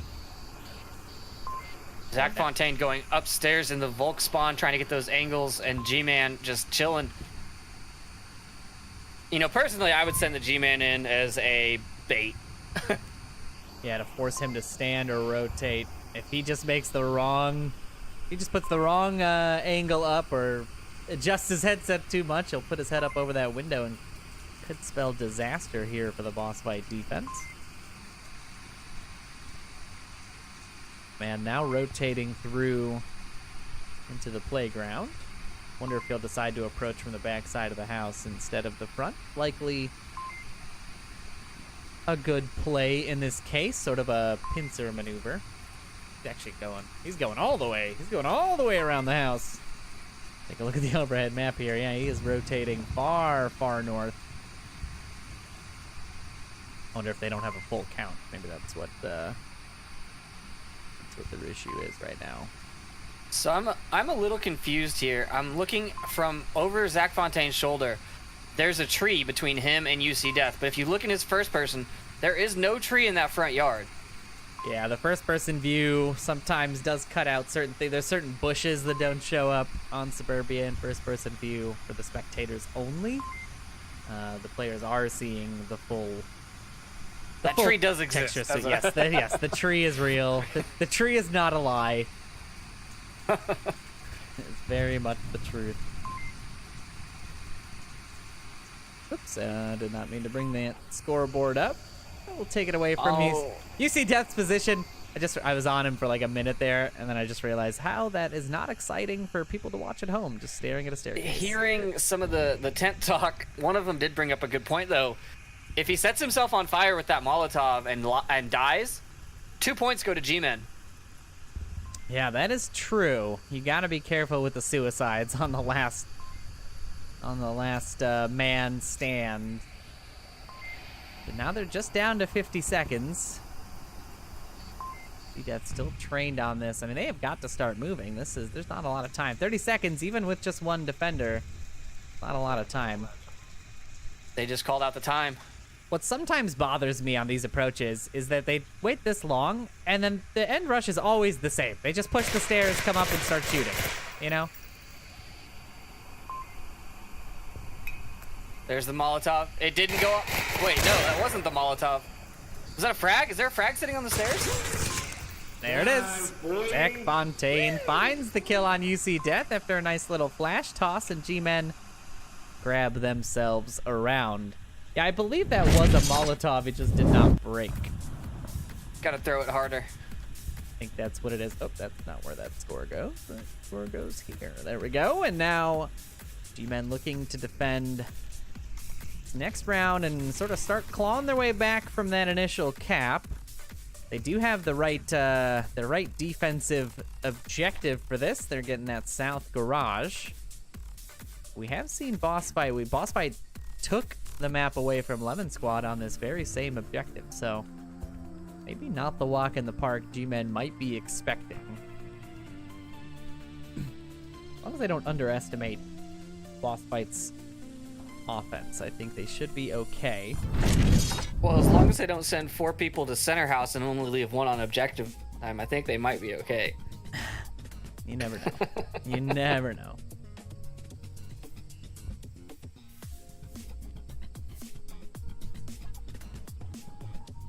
We'll see what happens here.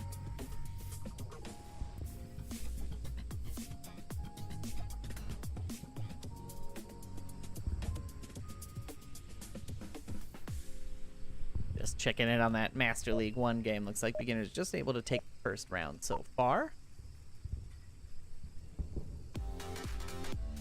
Oh, sorry, not the first round. Just the first round of the first map. Not the entire map yet. Still 1-0 on Downfall there. And Boss Fight now bringing the shield. Weather Balloon bringing that trusty shield for his Suburbia plays. We'll be seeing some free fire from Scooby, like he said, to try to keep G-Men from making the center house. It's not going to stop Brass and Mouth from making it upstairs as well as the man. Zach Fontaine in a weird position. He's on the front porch on the Volk spawn, South spawn house. There's a lot of bushes here. I mean, this is, you know, kind of covered by planters and plants and stuff. You're not moving around too much. It should actually work out quite nicely. I feel Leo Marvin in a pretty common spot. Would be surprised if he doesn't get naded out of there pretty early on. Some unfortunate nades coming out from the defense there. See if Zach Fontaine spots out Weather Balloon. Leo Marvin, I think, heard the footsteps, tucks back in.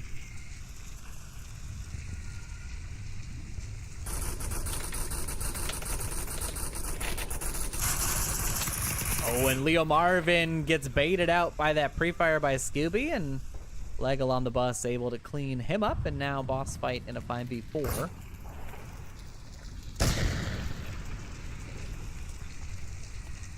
These nades a little lackluster. Weather Balloon gonna be tossing his towards center house. Not gonna land where he wants it either. And now we'll be seeing smokes coming. Some of these nades, man. What is happening with the nades, right? I feel like it feels like what I was doing yesterday, where I just could not get a nade. Ooh, that was a risky nade throw right there. Yeah, Scooby was definitely in danger of a team kill. Fontaine now perking up at all these smokes. Scooby looking for him through the smoke. Will he be able to spot him? I don't think he has the... Oh, he might have the angle, actually. I just don't think he can quite see him through that smoke yet. Nope, he does spot him out. Zach Fontaine goes down in mid-house. 404 finds Legal on the backside. It's just a down. Braxton Mouth getting rushed by Weather Balloon here. Weather Balloon wins with a headshot kill from the pistol. Boss Fight only have one down. G-Men now with just 2 members remaining. Has the G-Man shot any shots yet? Do they know that he's upstairs? I do not believe that he has fired off any round just yet. But he is definitely in danger here. Weather Balloon and UC Death. Weather Balloon pushing up. Yes, he does find the kill. He does find the kill on the man. Now they have secured that center house. It is all up to 404, rotating like a madman behind the center house. He cannot risk another cap. He has got to just run out and die at this point. There are too many, and there it is. Weather Balloon, UC Death tag team the kill on 404, and Boss Fight get themselves an offensive win. Going 3-1. That's not looking good for G-Men because attacking this this objective is just not an easy thing. No, definitely not. If you haven't got that sort of coordination, I mean, we saw they sort of knew where to check, knew where to throw those smokes to cause some confusion. Got a couple of good rotations. Sorry, bad rotations from G-Men, but good rotations for Boss Fight to catch out a couple of defenders early. Causing that panic with those smokes can definitely do a lot for you, and Leo Marvin's early down there. I usually don't see a need to rotate out of that porch. Like, yes, you can get grenaded, but he rushed out with really no knowledge of where that, where the offense was and how many of them there were. Basically just sacrificing himself for the possibility of a kill rather than the guaranteed kill he might have had he just stayed tucked in, because he would have had eyes on Scooby as he proned up there. So right, he had only heard the shield, and that's what he wanted. He wanted to take out the shield from the backside, but he had no idea that there were 2 other people just waiting for him. Yeah, definitely a dangerous rotation with, no members of the offense called out down yet. So punished there a little bit. Boss Fight looking pretty good here. This first map of round 2. See if G-Men are able to find a way back as they make their push onto this objective. Round 4 kicking off now. Clean and surgical is the only way I think that they can do this, picking them off one at a time. I don't think that there's any sort of rush that can happen on this objective. It's a dangerous rush for sure, and you need quite the bit of smokes to be able to get through on either side, either round 4 or round 4, lane 4 or lane 1. I got rounds on the brain. This is only round 3. This is indeed. Yeah,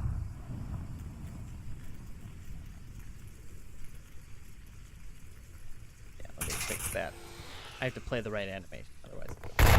Nice nade there by Weather Balloon. Doesn't catch the back of the man, but just by a hair, I think. Missing that. Leo Marvin now on the backside of Scorpio. We'll see if we see the same kind of rotation by Scorpio we saw from Leo Marvin. Leo Marvin making himself well known. Shots coming out from Brass. They're just pre-fire on the fence there on the backside. Nate's coming out. Not bad, but still not going to find too much purchase. The other thing that's weird about rotating off of burning is you've got that person in Volk spawn covering your backside. So there's no reason for you to go to 4. I mean, like, they have to get past someone before they get to you. Here he goes. He's going for it. He does find one. It's just a down. The trade comes through, but Zach Fontaine should be confirming that any second, and he does indeed. And now it's a 4v4. 404 does find Weather Balloon. Nice little drop shot off the shield there. Does find some damage. Nice nade. Very nice nade. A little too far, though. Now we're seeing Frags coming out in full force. Smokes as went well. Weather Balloon is going to be able to call out 404's approach here in the playground. 404 confirming that kill. Zach Fontaine finds Scooby with a nice headshot in the upstairs of center house. And now it is just 2 members of Boss Fight. G-Men looking real good on this approach. This is not as easy to defend, apparently, today. That flash did get Zach Fontaine, but Lego's not going to look over there and kill. He does find the man upstairs, though. But that smoke is gonna cause some problems. He's gonna rotate out. Brastamouth finds the kill, and G-Men find a point on this first map as they start to even things out a little bit, going up 2-3 on the Boss Fight side.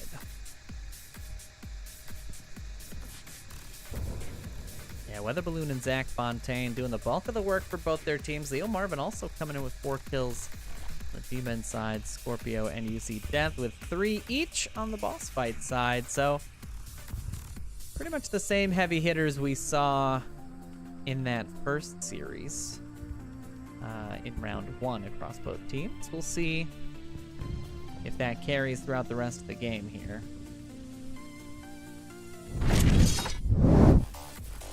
Yeah, the G-Men have to put up a good defense on this North Red Car objective. I mean, or they're done for this map. I mean, it's not just that. It's that they're gonna have to have a good offense, right? I mean, Boss Fight with that cap secured themselves the final round being a defensive round. So they would have the advantage to take this first map as a result of that cap. Another good reason that getting that early cap when you start off on offense can really swing things in your favor, because having that defensive round for the last round can definitely be a boon. We'll see if they can capitalize on it, or if they'll just close things out nice and tidy here with the potential round win.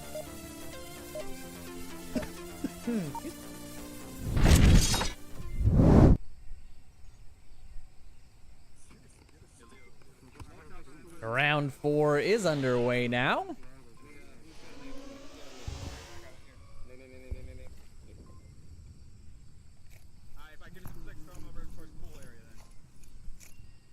Some communication about radio clicks and what to do in this scenario. Early shots coming out from Brass. He forced a member of Boss Fight to duck and cover. Oh boy. Weather Balloon and UC both running through Leo Marvin's free fire there. Very dangerous. Lots of shots coming through this lane too. Somebody just threw an unpinned grenade. Pretty sure that was an unpinned grenade.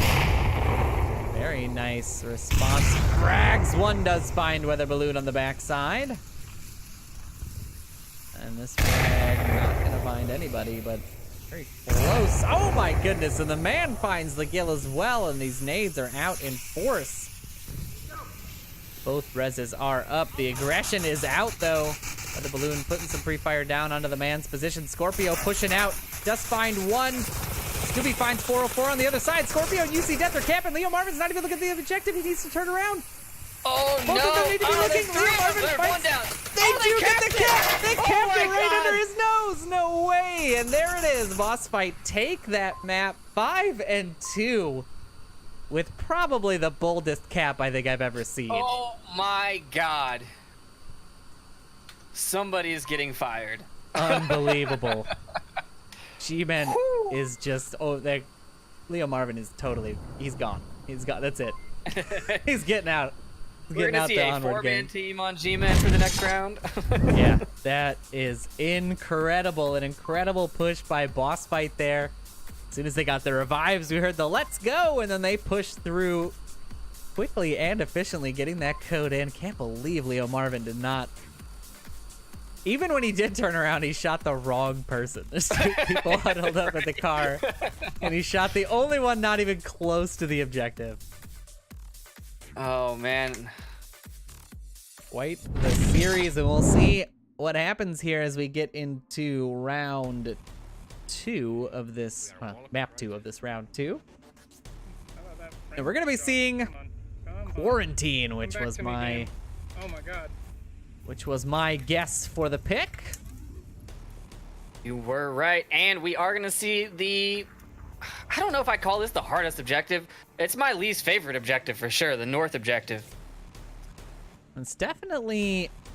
It's tough on both sides. I feel like some people say it's easy to defend, some people say it's easy to attack. I don't think either one of those are true. I think both are quite challenging.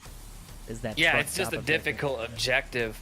I mean, this one and the Center East objective, Middle East objective, are probably my least favorite on this entire map. Yeah, indeed, it is. Ooh, actually, I got my board. What's that? There we go. All right.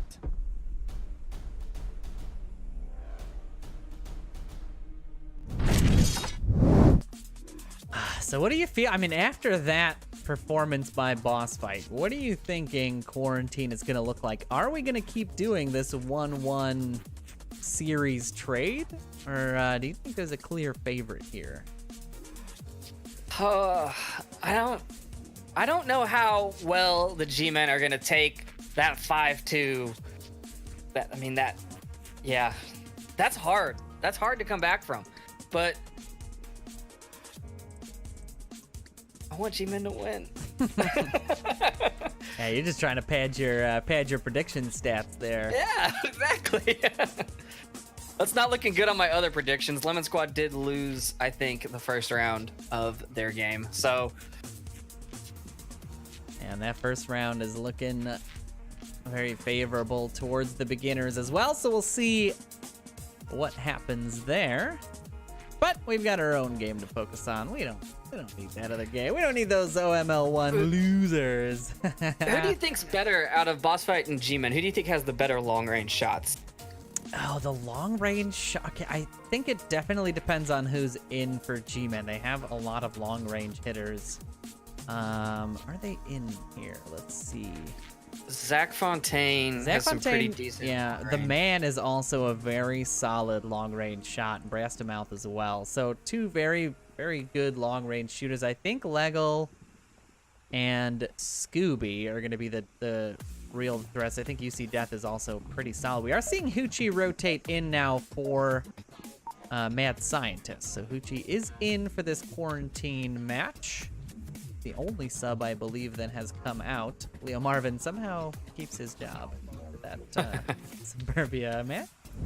But the teams are ready. The timer has started, and round 1 is now underway here in map 2. G-Men looking to answer back here. They do get what I think is a pretty favorable spawn here. They get that south spawn. I mean, you kind of want that quick spawn in the northwest or southwest. Do you? I feel like that gives you a very limited approach to this objective. Like, you have to use that. Yeah, but the speed is key here because the defense, if you can stay hidden long enough, Zach Fontaine finds Scooby from the wing. It's quite a shot. I'm down. I don't think he can double tap me. All right, we got With no optic, just a hollow. Very nice shot there. And the cross is now going to be coming out, and we're seeing a flank coming out here from Weather Balloon. This could be devastating for the offense if they're not careful. He's looking for the wing now, but he might miss out on Dr. Leo Marvin. He does indeed, as they make their way into this, and Leo Marvin might find Hoochie here. No, Leggle saves Hoochie's life. No way. Zach Fontaine finds a nice headshot onto Hoochie as he looks to get that res. And now Brass to Mouth is called out. I wonder if I get a Pimax if I'll be just as good at long-range shots. I mean, Weather Balloon here could find the back of Brass to Mouth. He is not listening to these call-outs. It's kind of giving me anxiety. Like, he's got this clean shot. He just pushes up on the wall or even up into the village. That sort of wire building second floor. You could definitely find one there, but Zach Fontaine's Overwatch so far has been absolutely punishing to the defense.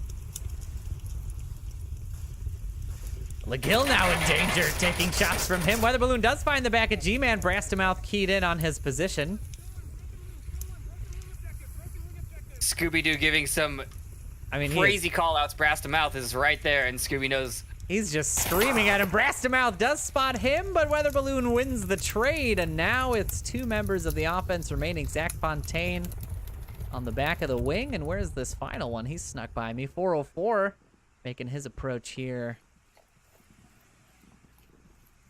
at the hill. Evan LaGill are going to come in contact here real soon. Only spot him. No, 404 grabs that kill and evens things out. This 2v2 is not yet confirmed Scooby's position, so the callouts will likely be happening. Weather Balloon now rotating through. He's got to go. Yeah, 404 is going to miss Weather Balloon's rotation here, which is key for boss fight. But I think Zach Fontaine is going to chase him down. I don't think he'll make that angle. I think Weather Balloon will set up in... Yeah, he'll set up in that 2-story before Zach Fontaine can make anything happen. But now it's a 2v2. They should have relatively accurate counts on kills. Yeah, 404 did call out 3 down. And I think Boss Fight are also aware... Yeah, of all their kills, I do believe they are. Oh, Weather Balloon's gonna push this corner. He does find Zach Fontaine. I think he heard the call-outs there. Very impressive. Confirm comes out. Now it's all up to 404 on the roof. He's looking for Weather Balloon now. I didn't know you moved up that far. I'm sorry. You shouldn't have said nothing. I'm gonna go this way and try to cap it. 404 looking for the cap now. We hear from his first-person view.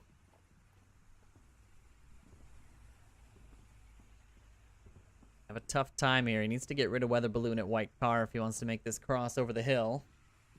He's looking right at him. Ooh, ooh. I think he saw his head pop up and he went behind that building. 5406992. He's just reading the code to himself over and over and over and over. He's got to find the one on the objective, though. This is where he's got to stay quiet and tucked in. Is he going to spot him out? He does, but the trade goes in the favor of Boss Fight. Boss Fight get themselves that first defensive round and continue their push through these 2 maps. See if G-Men's able to keep in line with them. I mean, this one is such a tough one to cap and definitely a tough objective in general to attack, so we'll see if things shake out the same way for G-Men or not. I mean, those Zach Fontaine picks from the roof definitely were almost the undoing of Boss Fight. Legel trying to go get that res on Scooby almost got caught out way too early. Could have definitely spelled trouble, but they are able to pull it out in the end. Keep this series relatively close. Yeah, those long shots, man. That's one of our hardest things is dealing with snipers. Yeah, I mean, sometimes it's just a pixel movement, you know? That's all some of these players need, is just to see a tiny bit of movement in the distance and able to land those shots. Not easy ones to make, that's for sure.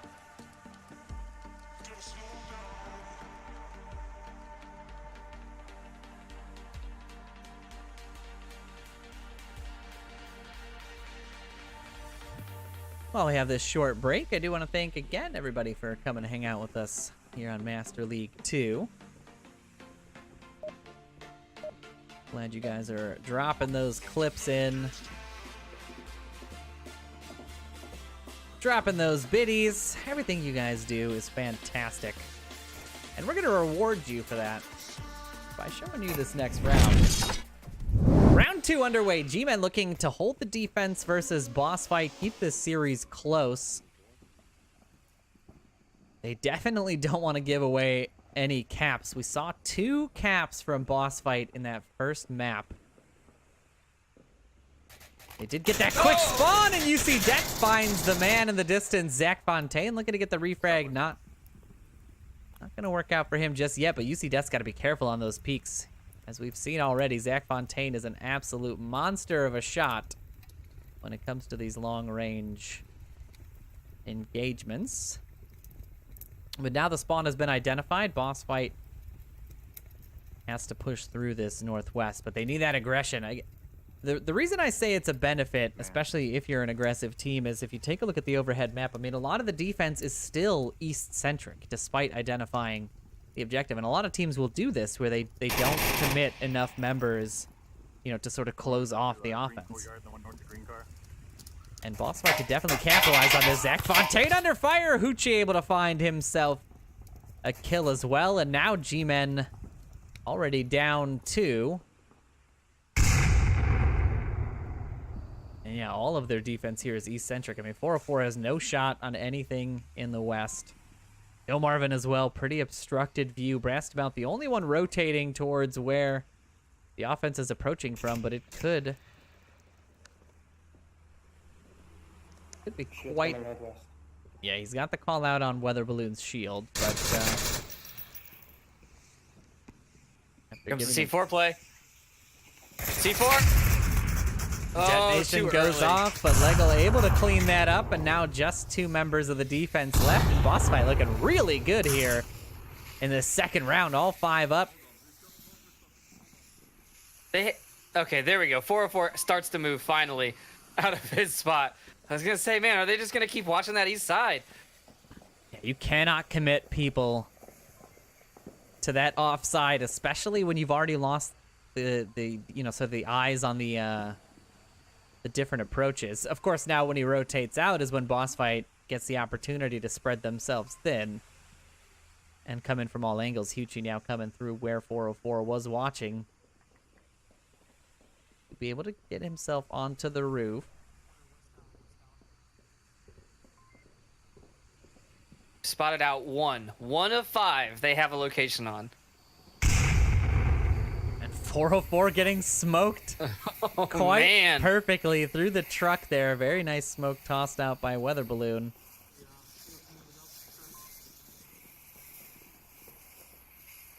I mean, I can't see a cap happening here, but I could definitely see Bossfight taking this pretty handily now that they've picked off sort of the bulk of the defense. Leo Marvin catching a couple of rounds from Lego.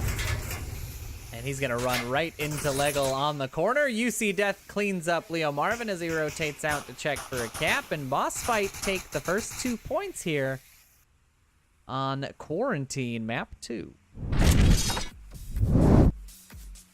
Yeah, there's definitely cap potential there, but I don't think they could have held off not shooting that last man. Yeah, I don't think there was a way to approach Get that on objective, yeah. I don't think there was a good way to do that. So I'm not surprised that that's the way that shook out.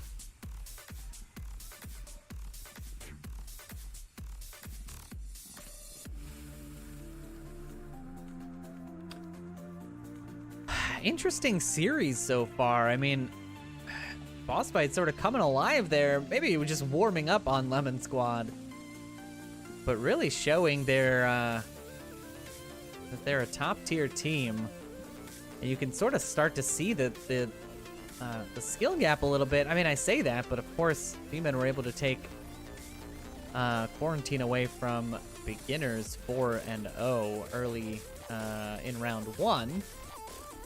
So it's kind of surprising to see them struggling here against Bossfight, but definitely seems like Bossfight's got a bit more coordination and a bit more map knowledge. And this was Bossfight's map pick. Yeah, indeed it was. And I mean, I think they felt good about it. Yeah, I mean, they had to. You don't pick a map that someone beats beginners on 4-0 without feeling good about it. Oh, no. This is G-Men's pick. G-Men's pick. Sorry, I have to correct you there, because Bossfight picked Suburbia as their first pick. Oh, right. We're on map 2. Yeah, correct. That is correct. We're on map 2, round 3, in fact, and now G-Men looking to pose an offense here. I'm hearing Dangler's push. I already know what to expect here. Dangler's push is the call out. We'll see what that looks like. If they're able to successfully pull it off, it is no easy feat. You definitely need your smokes and your frags to be on point here. There it is. Smokes are coming out. You see Death and Leo Marvin, finds Leo Marvin and 404 quickly from that long-range angle. Scooby finds Zach Fontaine. Wow. And the Dangler's push is all but dead. Now the remaining members of G-Men Brass to Mouth and the man looking to maybe get a res here, but man, those angles taken up by Boss Fight. They were expecting that push. Scooby finds Brass to Mouth from the roof, and now it's just up to the man. Wow, and he almost catches a couple of rounds there. He is in trouble. There is no good approach to this.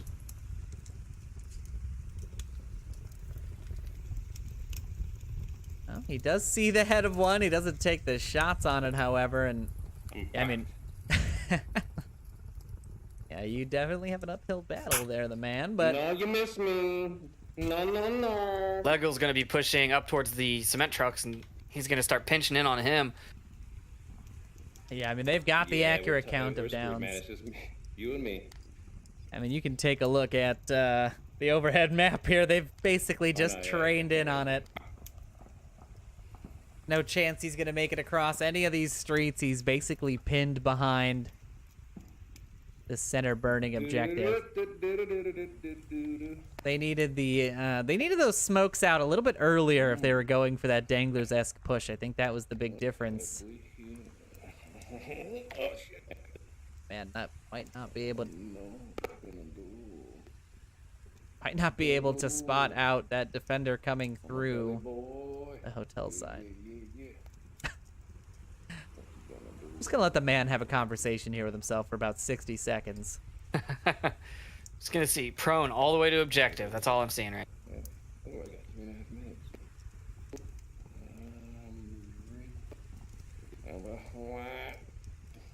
Take a page from pads. This is better than casting. This is so much better. I'm so lonely. What do you want me to do about it? I think his teammate is calling for a res there. What do you need to do about it? I mean, he's able to really kind of get out of the situation already, right? He's kind of snuck out from underneath a lot of the defender's sightlines. Oh, actually kicked me out of his first-person view there. But I mean, this little sneaky tactic, I think he's in trouble now that Lego's rotated back here. Yeah. Oh no! Nope. Lego goes the other way. You know, if he makes it to the roof, he's got a much better approach. Yeah, he's gonna have a hard time when he crests this little hill over by the propane tanks. He's gonna have a much harder time. Oh, he just makes it behind the rock when Lego peeks. I don't think Lego saw him. He didn't. He goes back the other way. Oh, that timing. I mean, Scooby's got the call out here as soon as he rounds this corner. Yeah, there it is. Oh yeah, Scooby just called it. Yep. And Scooby finds the kill, and the man not able to salvage that round, unfortunately. And Boss Fight are going up 3-0 here. 2 minutes to just get shot. Yeah, quite an unfortunate scenario for G-Man there and the man. But a little bit of lighthearted fun for the folks at home. When you're in that situation, I mean, you're pinned. I'm surprised he made it as far as he did. When you're in that situation, it's pretty hard to, keep your head about you. Some people will just take the shots, where they can try to get them and get trades off. But he was really hoping to cover a little bit of ground there. He did get pretty far. He's not able to secure it. Now Boss Fight looking to compose an offense on that center burning objective themselves and potentially close this series out now, but not one to count G-Men out just because they're down. So we will see how this next round shakes out.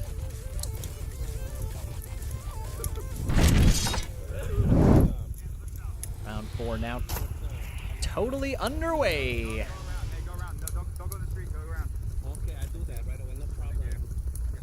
They are on. Is this what you qualify as the quick spawn on this one? It is the quick spawn indeed. So Boss Fight getting the north spawn here. Very advantageous spawn. See what their rush looks like. Throwing a... What did did that nade bounce on? The Oh, the power line. I was like, I can't. What? Just bouncing on air. Burning stairwell. Now the shot's coming out from Burning from Zach Fontaine. The call out is in. Boss Fight's already identified at least one of the members of G-Men who are in that northwest corner. Weather balloon with that good. He's got the shield up over his face, and then he's got cover on his legs, so he can just stand up and look and call out anything he sees. Okay, I'm watching for him. Can you check ambulance weather from somewhere safe? Nice little nade coming out there. Could have been very dangerous if Weather Balloon had rotated a little earlier, but not finding any love there just yet. Don't think that'll be the last one we see.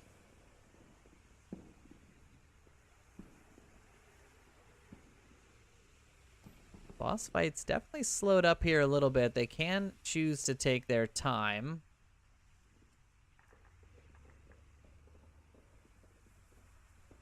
We've got a 3-2 defense. We do have Leo Marvin, Brass to Mouth, and Zach Fontaine set up on the OBJ there. And then we've got 404 and the man actually on that backside of the street there. And 404 tucked behind the barriers, and we'll see. Member of Boss Fight is likely to spot someone out first. It looks like that approach on the east side of Rooftop is going to be the one that gives us sort of our first glimpse of action. They'll have to cross the street and get across 404's viewpoint. What is Hoochie shooting at? Pre-firing ambulance is what he says. It's as if he heard you. He's just letting his team know where those shots are going. Communication is key here. Not giving away your super secret approach is also key, though. Yeah, at this point, I think they've been identified on roof. I think Zach Fontaine sending those shots out means they know they're coming from the north. It wouldn't be too super secret. They've got the north street covered by 404, so as long as nobody gets across 404's line of sight without him knowing about it, they should be safe to just continue watching these angles. In fact, Leo Marvin's position is a little bit, I don't want to say unnecessary, but a little risky because he's out here in the, he's actually out in the rubble itself looking to that north side, but he'll be more effective looking towards, yeah, exactly, that corner right there.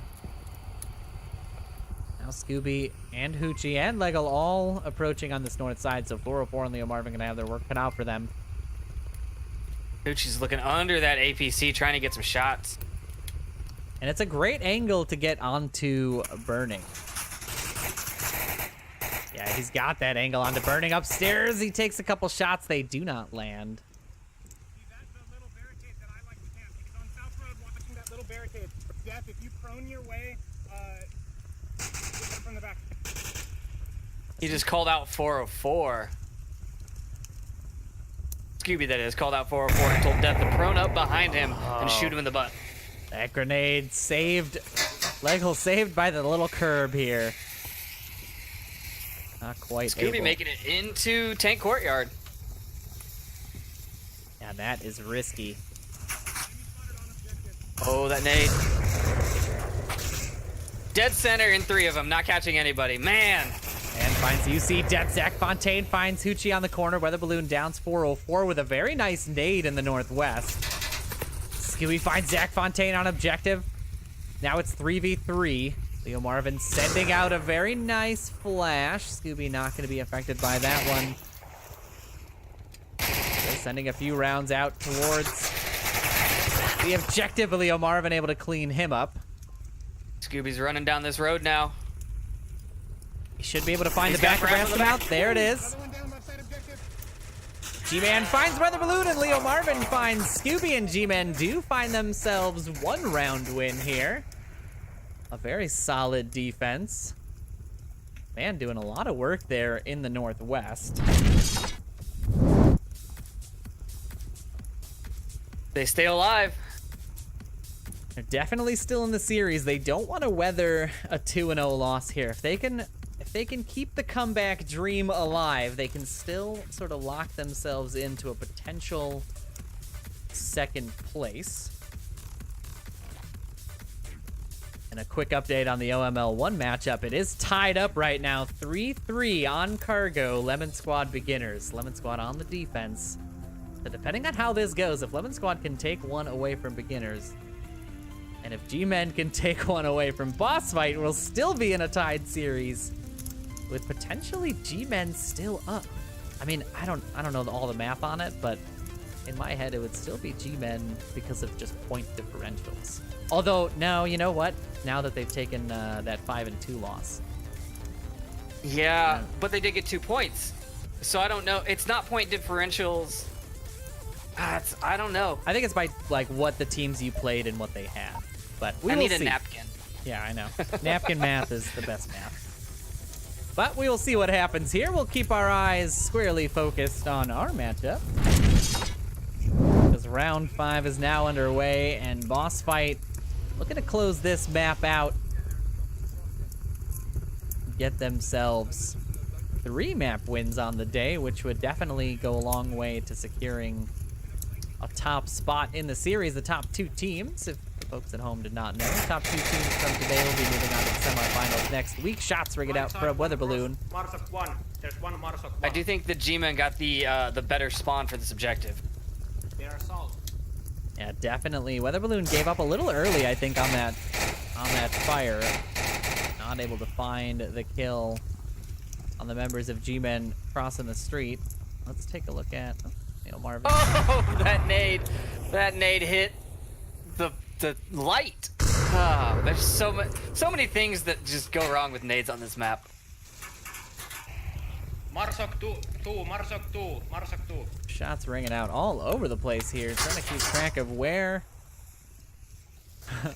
somebody's actually spotted someone out. They do know, G-Men do know that there is one on the roof. Brass to Mouth is looking for that angle. And that's the only one that I know of. Yeah, that's the one I'm watching right now. Brass to Mouth not able to find that kill just yet, and there's still 5 up on both sides. Who is that member in the north behind the hotel?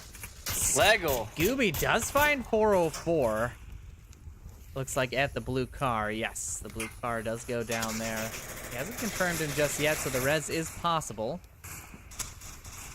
You see Death finds Leo Marvin, Elago finds the man, and now the G-Men offense is falling apart. Just 2 left, a revive possible. The confirms coming out all over the place. Lego pushing down that east side. Brastamouth does find Scooby finally on the rooftop. Did you let him out? Surprised that double tap did not come out from the roof, but Scooby was pinned to a lot of gunfire. Now it's a 3v4. It's just us 3. Lego has eyes on at least 2 in the backside, almost 3. All 3 of them are looking the wrong way. All Lego has to do is walk out and shoot them all. Oh no, yeah, he is right behind the offense. Oh, he's giving up. He's rotating away. Well, he might be going for South Hills, which is fine, but he's got to be quick about it. I mean, he's got the backside of 2 of them right now. Smokes are coming out from that gas station side. He's gonna lose sight on them pretty quickly if he doesn't put his gun up and start shooting. He takes the shots. Zach Fontaine is down. Brass to Mouth should have heard those shots. 404 does find the refrag on him. Very nice through the smoke. The confirm is out. It's a 2v3 now. Brass to Mouth engaging with Hoochie on the wall. Does not find the rounds there.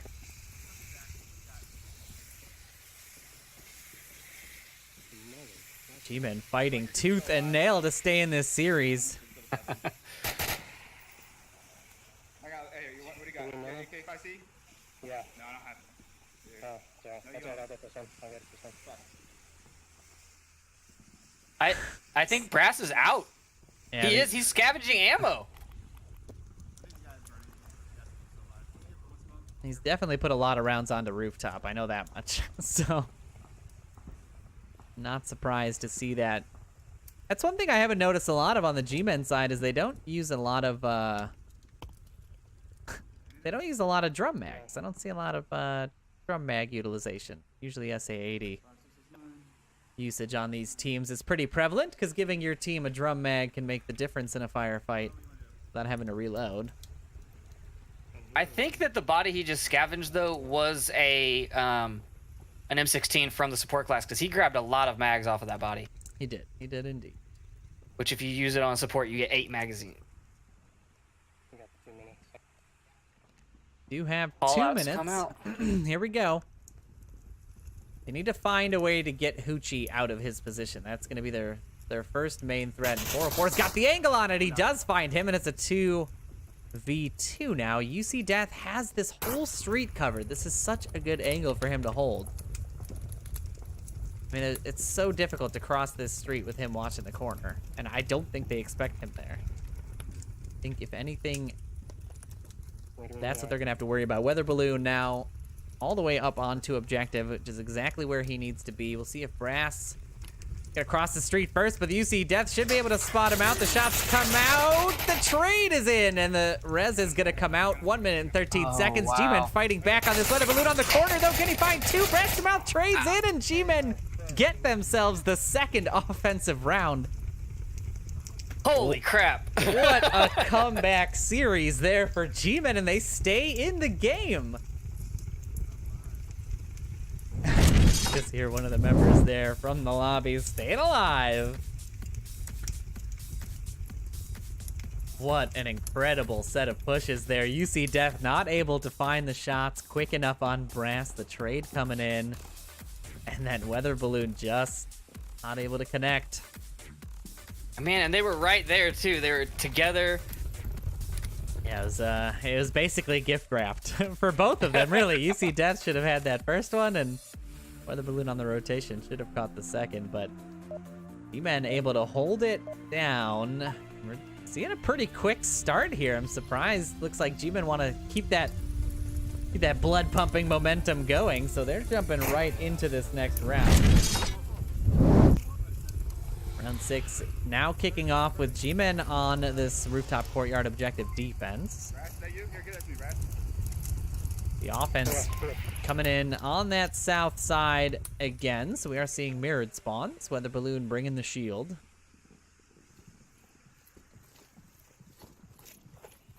Yeah, the south approach is great if you can stay tucked in long enough to not give your position away, and it looks like they're not going to utilize burning to get a a bird's eye view of the battlefield. That might be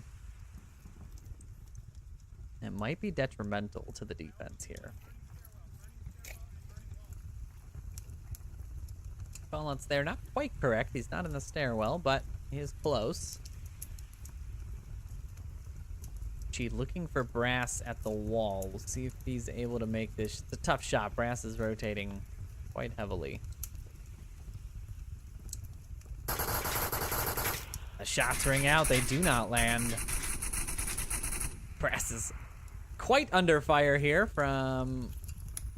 Camera work is terrible right now. There it is. Nades coming out on both sides. Zach Fontaine on the roof could do some damage here to Scooby's push. Restamouth also should be seeing this. I wonder if he's very focused on that ambulance wall.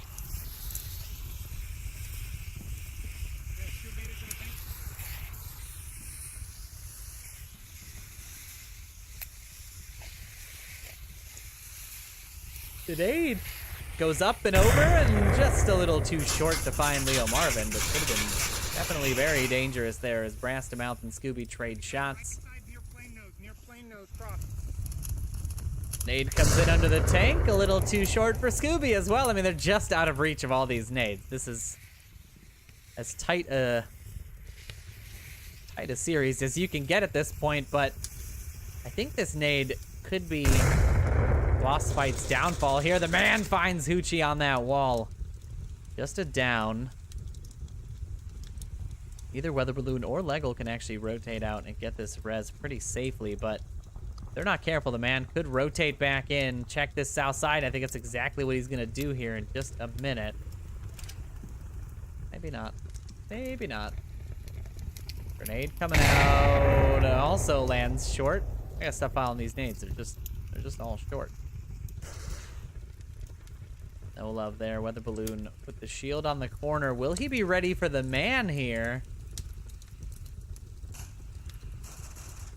Got him. Tane finds Scooby. He's down at Humvee. Down on that north street. Now more smoke's coming through. Zach Fontaine is going to be the one doing the bulk of the damage and the call-outs here. You see Death on this corner. Could be in trouble.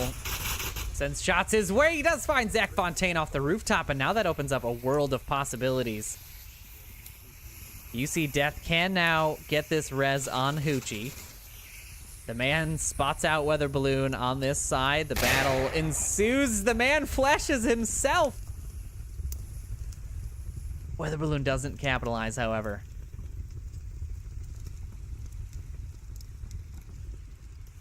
There's the res on Hooch.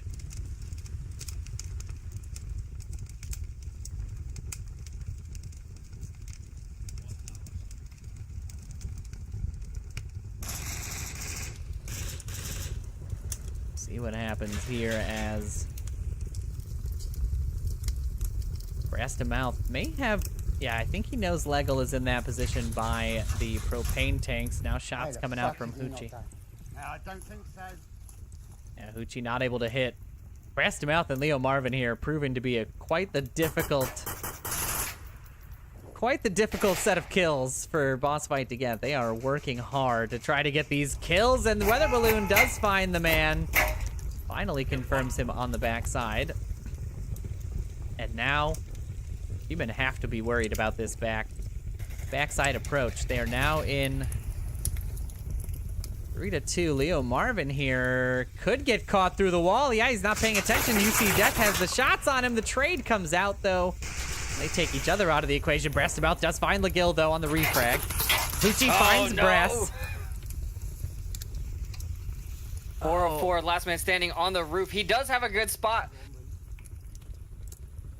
If he's on the roof, the only way they can get in here with the cap is along the north wall, but they'd have to get there first. And Weather Balloon is pushing it. Weather Balloon is pushing it. He's on the objective. He's got tab out. 404 does not have the time or the equipment. And boss fight is going to take this series 5-2 as well. Yeah, that rotation was just a little too long, and now boss fight is the winner of round 2 with a final score of 5-2. Same score on both maps, right? Yeah. 5-2, 5-2? 10-4, yep. 10-4 is in yes, and 10-4 is in that's the final score. All right, ladies and gentlemen, thank you for tuning into this round 2. We'll be bringing you round 3 here in just a few minutes. Take a short breather, a little break. Maybe go grab a snack or something, and we'll queue up the rest of the teams for the round 3 decider, and we'll be back in probably about 15 or so minutes, depending on how long things take. But thanks for tuning in, and we'll be back as soon as possible. Thanks.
All right, ladies and gentlemen, welcome back to Onward Master League 2. We have got round 3 getting underway here in just a couple of minutes, but we wanted to come into the war room and have a bit of a discussion about what's happened so far and what we've got for you on the roster. So boss fight and beginner is going to be duking it out here, I believe, for the first and second positions, if I'm not mistaken. Sleepy, you can confirm.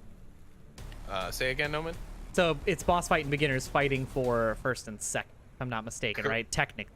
Correct, yes. I mean, if G-Men were to manage and pull out a 2-win victory over Lemon Squad over on Master League 1, then they will possibly be able to contend for second against Boss Fight if beginners beat Boss Fight 2-0 in the series. So a lot of maybes in this equation, but if Boss Fight can take a single map and if G-Men lose a single map, essentially it's over. Beginners are pretty much safe at this point because I think it's safe to say that they're going to win at least one of the maps in this series.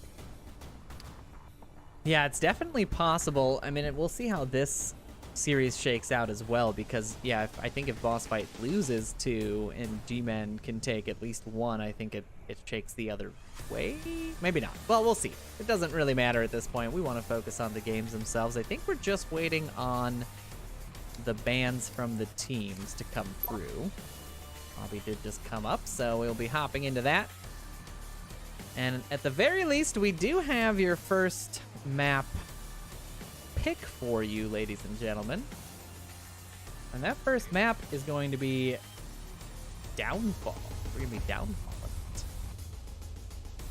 Down figgy falling on them.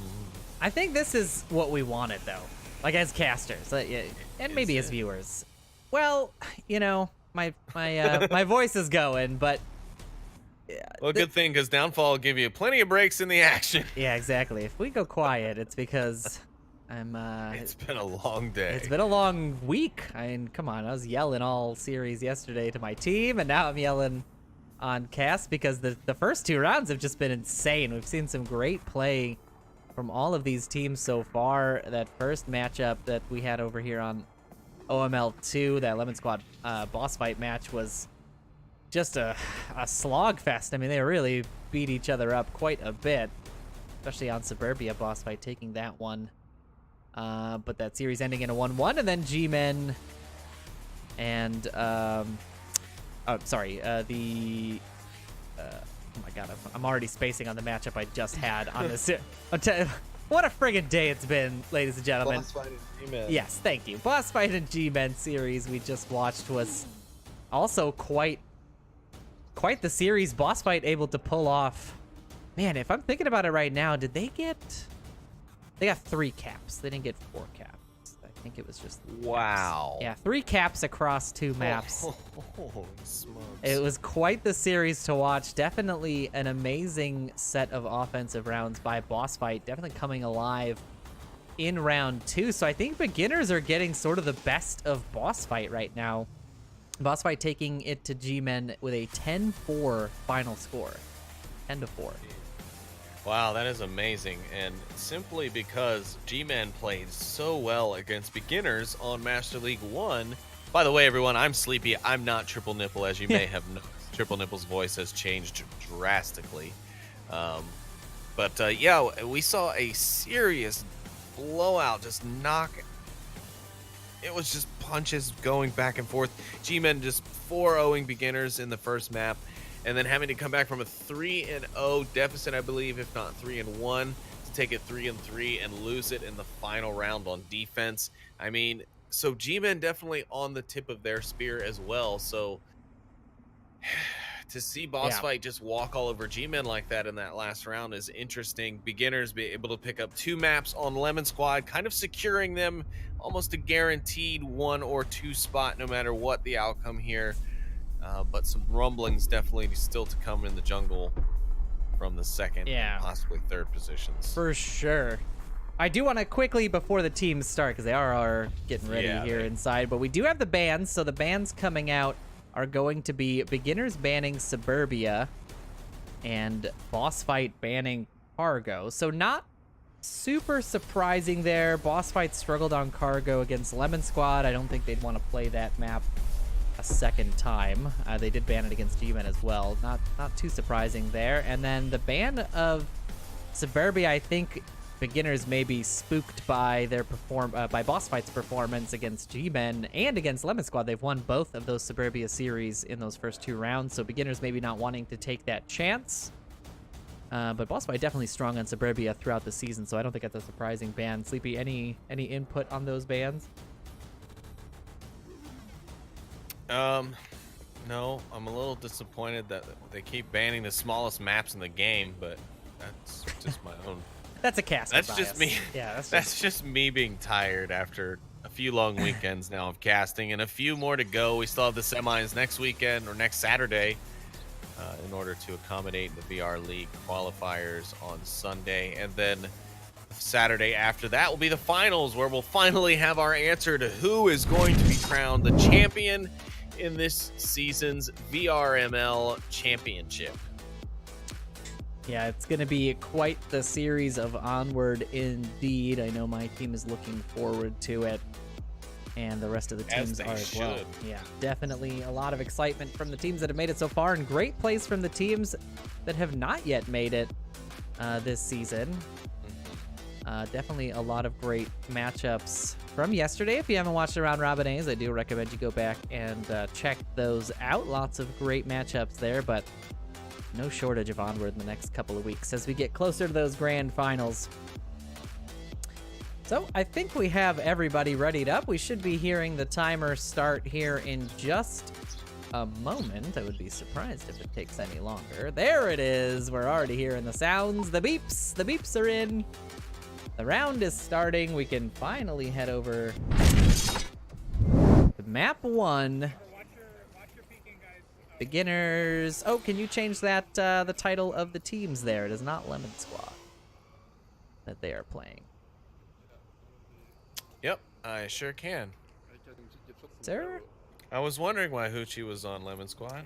Yeah, it would have been an interesting late season roster change to move the entirety of the Boss Fight team over to Lemon Squad.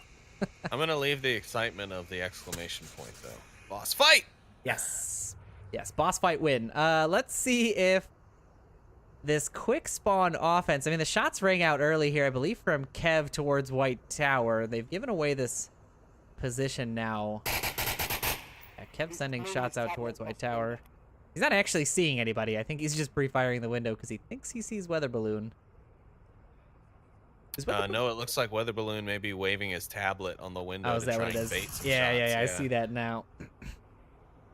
But yeah, that happened earlier with Caltrop, and he ended up paying the price for it, so Weather Balloon's got to be careful, because Kev ripped his head off earlier for peeking that window. Yeah, definitely. Beginners now setting up their offense. So it's likely going to be a little bit of time before we really see any action here, because most of the Boss Fight defense is smartly tucked in. Scooby the only one really exposed to any position, but now he rotates out of that center hotel. I don't have to worry too much about him just yet. He'll be looking for IC Woods there on that elevated position. He actually he might have seen him. I'm not sure. Oh, I can't go through that window. Yeah, but they're all still tucked in. I mean, we call these quick spawn, but I guess when we're casting the beginners, we should call them something else. Short spawn? Short spawn. I think Short spawn. Yeah. I used to be called short spawn a lot. It's a terrible high school nickname, but creative. I will say a creative name. I'll take that nickname, you know what? Short spawn. Yeah, that's not bad. I'm still a fairly short gentleman, you know what I mean? That's true. That is true. Where's the rest of you? I just haven't evolved yet. Stumpy Nub is my evolved form, and then Parzival is the evolved form of the Stumpy Nub, so Yeah, you guys are the I just need the Ginger Stone to evolve into a Stumpy Nub. you're the Pokemans of the Dangler world. Pokemans of the Onward world. Parzival's ain't no dangler. That's true. That's true. I forgot. I forgot who is where and what is who because today is long and beginners are taking too long to make this push, driving me insane. Icy Woods. Pay for that. You gotta be more PC than that, Noman. I'm just gonna tell you. You know, it's okay. I'll take the flag if I have to. I'm sure they'll give it back to I us gave when Lemon we Squad plenty of flack on that match against beginners, so I'm sure I'll be hearing it myself. when we catch up to the beginners in the semifinals. I'm sure we'll hear all about it. I'm not too worried about catching the flank. They can actually shoot me as a result. You know what I mean? Like they get the opportunity to actually kill me next weekend. So. Oh my God, Kev has not. They've not gotten anywhere in this valley. They have not secured that kill on the White House there on the hill, and it is showing because they are not able to move here. Every time they go to think they can move, weather balloon pops up, and right now I think Kev's thinking he's got the confidence he can go for it. Ooh, here comes some smoke, but it's not gonna go far enough. Now shots coming out from Icy Woods onto the window do sort of pin Weather Balloon down. Now he's in that window looking towards Icy Woods' position, but he's not really gonna find purchase, but it is gonna distract Weather Balloon long enough, and now we're seeing that push. So we did see one of the Woods brothers, Weather Balloon, finds Killinger. A nice little peek there. He is still revivable, however. Yeah, it's really dangerous for him to pop back out and go for that double tap at this point. Ooh, a nice place. A well-placed smoke there from Smoils will help. Oh, but the directional is not going to end up helping them out. He's going to go for it anyway, Smoils. Backing up to Killinger. Does find Icy Woods there in North Marsang. That takes a lot of the pressure off of White Tower. Weather Balloon looking to get that confirmed and just a little bit too late on it. Kev rushes up, finds Weather Balloon inside. Lagill, the only one in White Tower here. He finds one. Can he find two? The nade from Weather Balloon that he was holding is going to be the one who kills him, but Killinger falls off. He ramped off of the hill and took fall damage and downed himself again. So now Smoils has to rotate back. Wow, talk about wasted utility. That's twice he's going to have to be res now. And while not necessarily his fault, he took some pretty comical fall damage, to be honest. I mean, how far did he really fall? Like 7 feet? If someone sneezes, Killinger is going to die at this point. Yeah, if Smoils sneezes, he's going to be accused of team killing Dr. Killinger right now. We are seeing Woods 43 clean up Scooby on the inside of Center Hotel, so they are evening things up quite a bit here, actually in the advantage now. Yeah, and if they can get Hoochie out of there, and there goes the kill on the Hoochie now. See, Death Woods finds 43 Smoils. can get in there. This could be a cap coming right here, but no, you see Death turns around to find Woods 43. Killinger on the refrag grabs beginners 1, and we're in to the first round. The books are done. The ink is dry, and it's 1-0 on downfall. Yeah, that could have been much, much worse. That pickup by UC Death was absolutely key. I think having that death at the end was the best case scenario based on what was unfolding. But man, that unfortunate Weather Balloon nade to kill Lagill on that hill probably was what kind of undid all of the boss fight momentum there, keeping beginners at bay for so long, but a good defense nonetheless. Definitely could have gone either way. Now we'll see what beginners are able to put up in terms of defense, and we'll see what... I'm more interested in what Spawn boss fight gets and how they decide to play it. Yeah, boss fight, no strangers to sometimes using some aggression and speed, so I am also interested to see that. Maybe we could call that spawn a quick spawn in that case, but only time will tell. They are a capable opponent, as they just showed us in that first round for beginners today, but we'll just have to see. Right now, beginners still able to kind of counter with a little bit, I'll say more intelligence, not to say that boss fights play is unintelligent. But they're just edging them out just slightly, you know? Yeah. Yeah, definitely. I don't know. I told Trip earlier that I was getting out of the prediction game. I'm out. I can't do it anymore. It's taking years off my life. But we're seeing round 2 kick off here.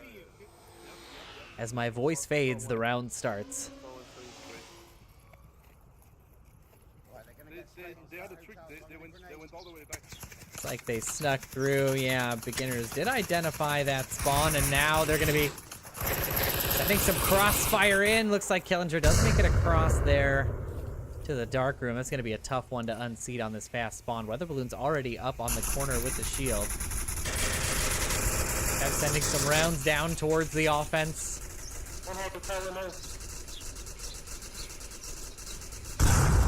Weather Balloon will find a frag onto Kev on the rooftop of the center hotel, and that'll be a great start for him to be able to assert his dominance. Now he's got the shield, so he can kind of set up a sentry tower of sorts. And as long as no one's kind of flanked him on the defense, he'll be able to call out just about every position of the defender on the beginner side. Yeah, he can't take up the crow's nest because he'll be susceptible to South Marsoc there. I see Woods there rotating to North Marsoc now. Oh, there we go. They've spotted him out, so they do know I see Woods is there. Shots are ringing out all across the map. Michael and Scooby-Doo moving up here in the red trucks. You see Death finds Woods. Very nice little shot into the dark room. And it's going to be a risky job to try and pick it. They're just going to have to basically rely on him for call-outs at this point because no one's going to be able to get in that doorway without being picked off. Yeah, They're going for it. It's a risky rotation. I don't know that he wants to go for it. It's way too risky. The smoke's coming out on it, though. I see Woods is going to find Hoochie in the window downstairs center hotel. And those are likely off the call-outs of Woods 43.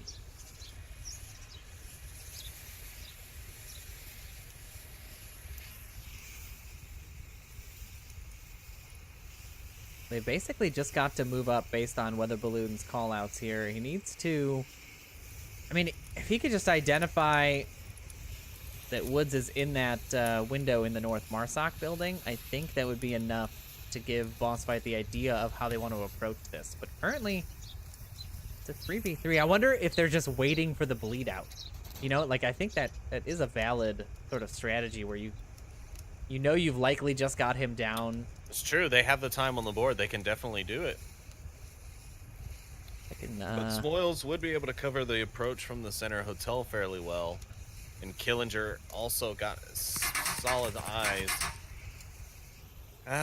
It's hard to tell. You can wait on the bleed out, but it's not going to solve your problem for you at this stage. You still also have Woods 43, or IC Woods, I'm sorry, up in the North Dark Room. So you've got a lot of factors still to consider, even once that guy bleeds out. So wasting too much time just waiting on him without moving is very... IC Woods finding Scooby-Doo is a nice pick there. That was a call out, I believe, on Smoils' part.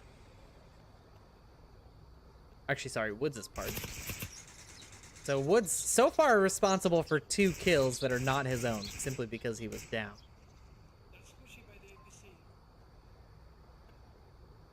Sort of keeping this bird's eye view of the battlefield so he can see what the approach looks like when it happens. Boss Fight slowly but surely running out of time. You see Death slowly working his way up here. He could take down IC Woods, especially if Woods keeps firing on this position. But I don't know why he would go this way. He's so exposed. Luckily for him, there's no angle there's no one from watching. The defenders. I don't think he knows that though. It's such a dangerous. Yeah, why even risk that? But I guess coming from the doorway is also, that corner is kind of the usual approach, if you know. And I wonder if IC Woods will expect this. I mean, IC Woods must have heard something. He's watching those windows and that door and corner religiously, back and forth, just constantly bouncing around. He's checking his tablet. He had to have heard something, but UC Death is getting close. Here comes the push. UC Death pushing in. IC Woods sees it. his gun's not loaded, I don't think. I don't think he had cocked it, but he does find the kill there. Yeah, I think maybe he didn't drop the bolt after reloading a magazine and goes ahead, drops it, rushes the corner back, finds the kill that they need, and now they can appropriately attack this objective, but they've only got a minute left. He's got to get to work. Yeah, they've got 60 seconds. You see Death can find the back of Killinger here as long as they keep him suppressed. Yeah, if they... Oh, my gosh. The nade coming out. Legill is going to be out of the fight. Insta-kill on Legill. Killinger now watching his backside. Is he going to be able to spot him? The pre-fire comes out. He does grab the kill. You see Death picks up Killinger, but gets picked off by Smoils. Now it's just Smoils and Weather Balloon. 38 seconds left. Weather Balloon's going to have to go with this with all his might. Smoils definitely not afraid of a shield. I don't think anyone on the beginner's scared of the shield because they shut it down on Caltrop quite often in the last match. But here comes Weather Balloon. He definitely sees Smoils. He's going to go for the kills. Who's going to come out on top? Smoils takes a hit. Weather Balloon just waiting it out. I think he's waiting for the reload. No, he gets the kill onto Smoils. 17 seconds left on the clock. Boss fight convert on Marsoc, and we're into a tied 1v1 match. Either we are. Couldn't have said it better or louder myself. A great series there by Boss Fight. I mean, they did exactly what they needed to do. They did lose a couple to that unfortunate unconfirmed down. Woods 43 calling out a few positions, but you see Death picking up those two in the North Marsoc and the South HQ buildings was the sort of the key pickups that they needed. Yeah. To force Smoils to rotate, and Weather Balloon able to pick that up with a very engaging shield battle.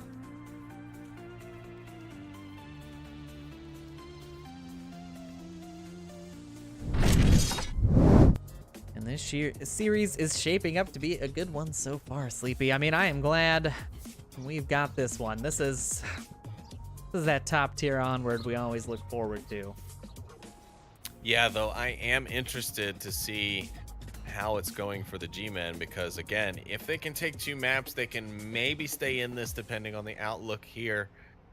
But yeah, we have got a great one here on this channel. Of course, you got Triple Nipple taking over for Nightfire on Onward Master League 1, and well, I hopped over here to Onward Master League 2 because I haven't casted with Noman all day today, and Trip's been getting all the fun here. Yeah, we can't have that. I mean, this is where the magic happens. This is how you get the entertainment. It's the Sleepy and the Noman cast. That's what people tune in for. Sleepy and the Noman cast.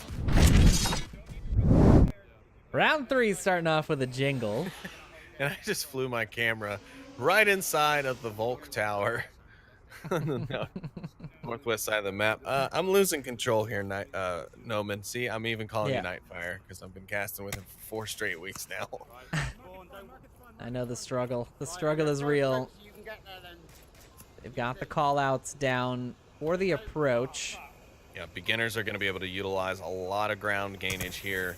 We're going to pick up quickly, get 3 men in the center objective or center hotel, and now they're looking for any picks that they can on the defensive rotations. UC Death makes his way across into the dumpster building. We'll be able to watch the center hotel a little bit. Hoochie receiving a little suppressive fire from Woods 43 there. Oh, you see Death and Killinger trading a couple of rounds. One goes down just yet.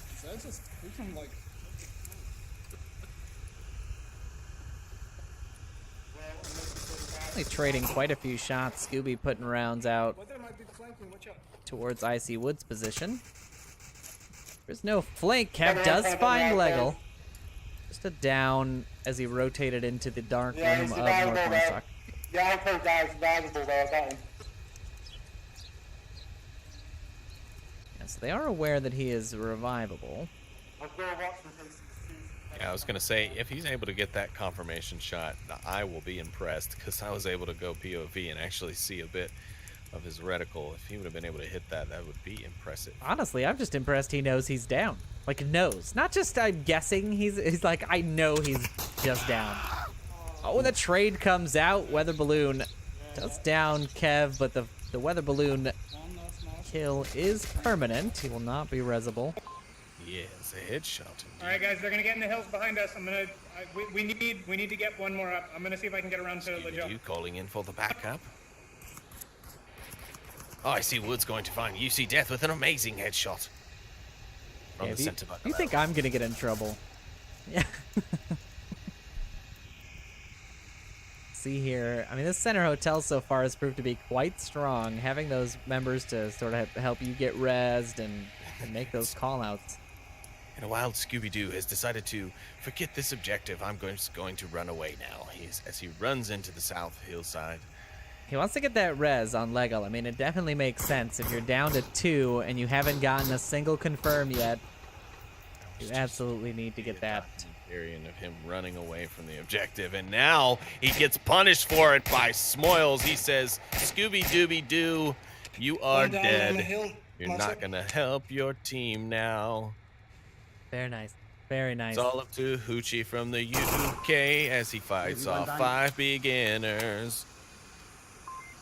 I don't think his call out was correct there. He did call one down, but Just let me know if you can see if anyone crosses to do the sneak up cap. we'll see what he's able to do here. He's definitely got his back quite literally up against a wall. Yeah. The 5 members of beginners start to make their potential push here. And about 7 seconds.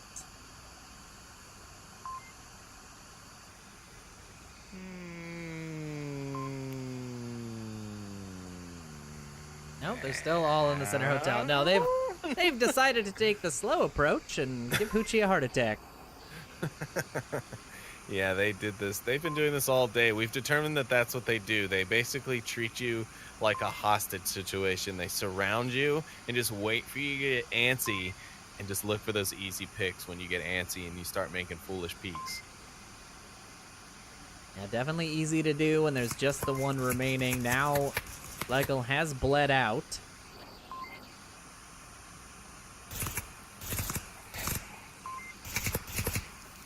So Hoochie is not aware of somebody creeping up around him. He's going to have a hard time. And as soon as I start hearing that, you know what I think they're doing? Is they're putting that suppressing fire to make him think someone's capping just to make him walk out. That's my bet. Yeah, or to just keep him from peeking while they transition some guys to be able to get close enough to cap. The sound protection from that suppressive fire is real, especially when those shots are landing right next to your head. You know, those shots are more so when you're playing on realistic sound. You know, I mean, that is a setting, of course, you can turn, but that's mostly just for the gun sound. So I'm not sure if that's the same for the suppressive. Yeah, I don't know that I've ever tested it. I would be interested to see if that does work that way. Hoochie now peeking all these corners, and we're seeing the volley. Oh my goodness, the grenade is what finds him. The airburst just outside the window finishes off Hoochie, and beginners take themselves a Marsoc round as well. And Marsoc round trades back and forth here. It's definitely not what you expect from a downfall map. You usually expect to see the Volk trade after Volk trade after Volk trade. With maybe an occasional sneak-in cap from somebody here or there, or even a cap and a cap back, as we saw in that Challenger Cup game.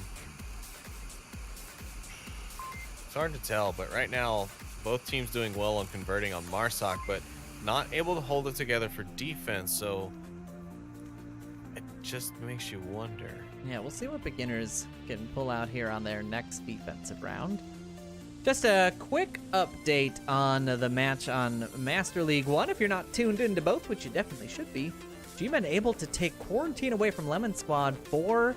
They're now onto their second map. So, series are shaking out to be quite exciting. G-Men needing that second round win against Lemon Squad to sort of stay in the fight for second place. We'll see if they're able to secure that, but for right now, we are waiting on the teams to kick off round 4 here.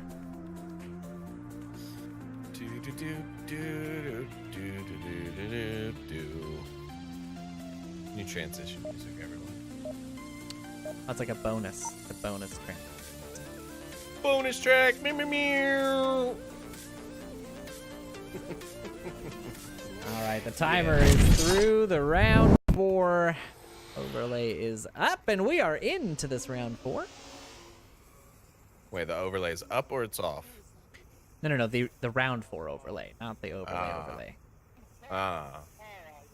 You gotta find new ways to transition into those, round numbers.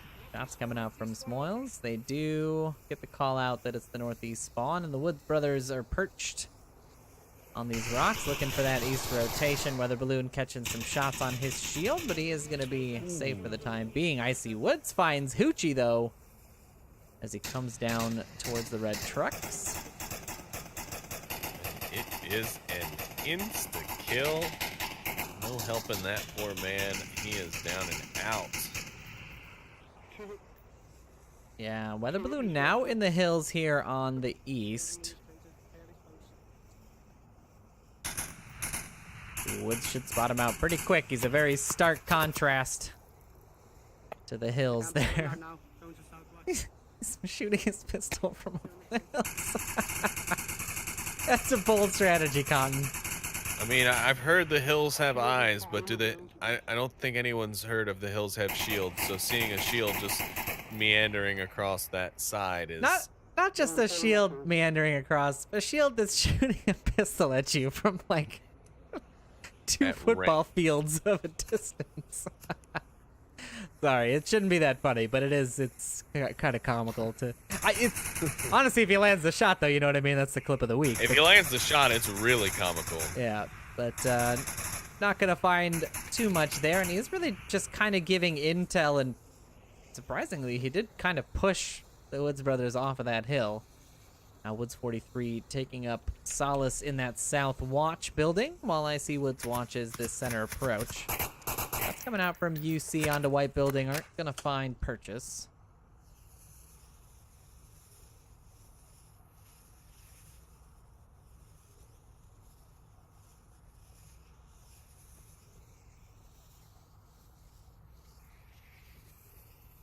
And now Scooby-Doo making his approach.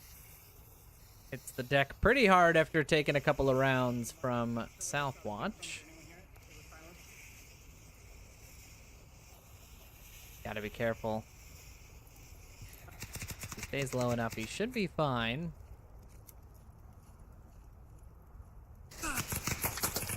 No, but gonna pick up Killinger gonna find that angle. Quite an angle it is if we take a look at this.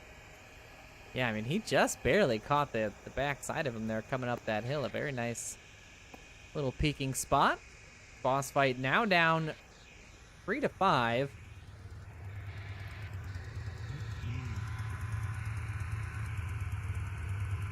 3 minutes left on our clock. Boss fight not looking very strong on this push for Marsoc. So defense will be claiming this one, it seems. Unless they're able to pull something out here, but they've not been able to make it very far from their spawn, to be honest. Legel still here in the east. You've got one just kind of barely making his way over to the North Hotel. So it's not really looking too great here for boss fight. However, Weather Balloon. He did land a shot on Icy Woods. Icy Woods having to use a syringe there. Amazing. Weather Balloon for president. He is about to clutch this round 1v5. I don't think Woods is able to run. I don't think his syringe worked.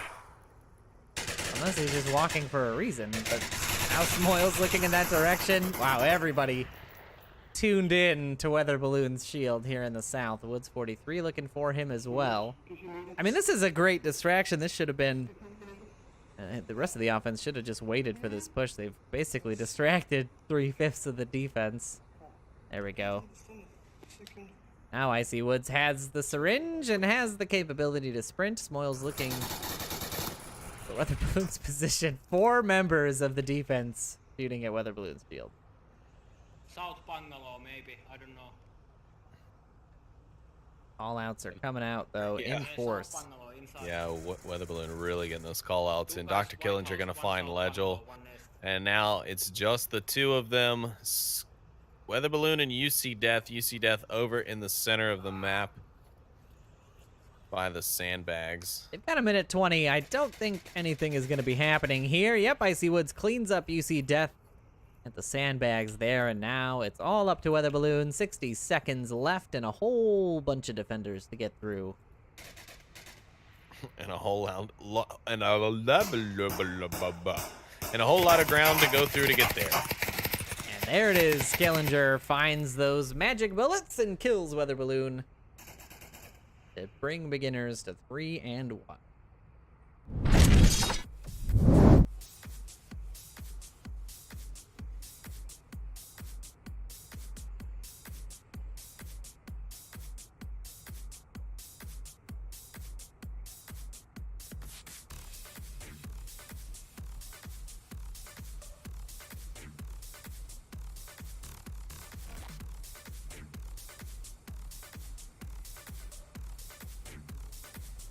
So that is the first Volk round that we have seen taken by either of these teams in this series so far. Can confirm. We'll see if Boss Fight is able to respond in kind, or if there will still be that that Marsoc momentum left over from that start of the map.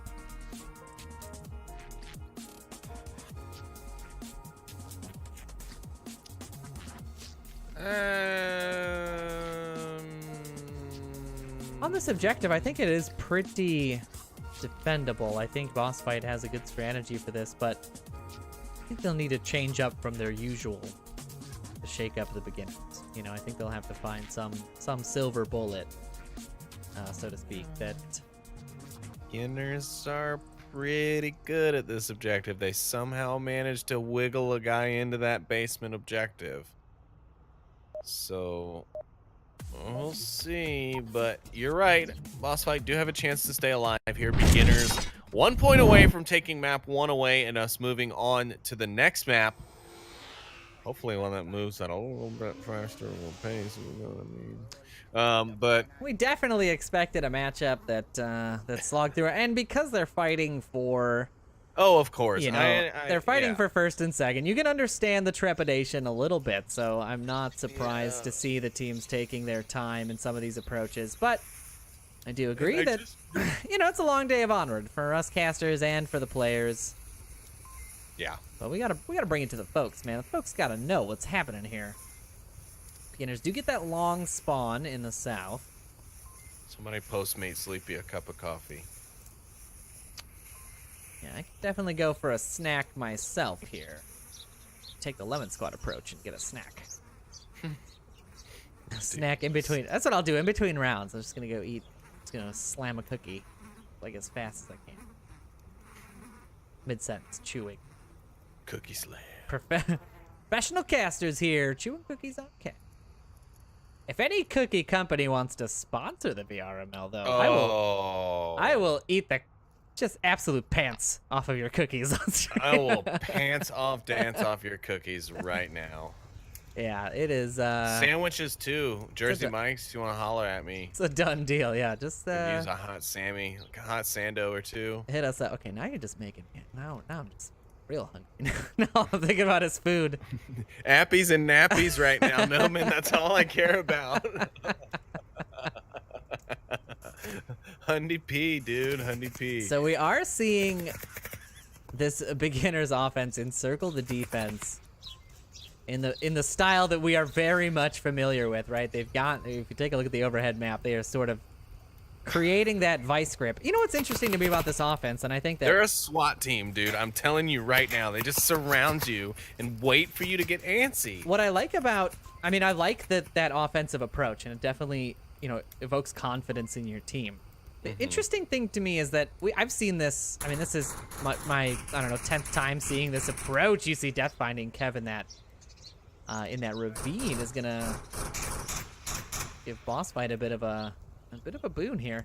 But what I'm saying is I've seen this approach 1,000 times from beginners, right? This is almost always the way they approach this objective. I'm shocked that nobody just rushes up the middle as fast as possible and gets into that, you know, that sort of hole in the middle. I feel like you can get quite a few picks if you play aggressive against them, because this approach is so slow, it's so methodical, and requires so much setup.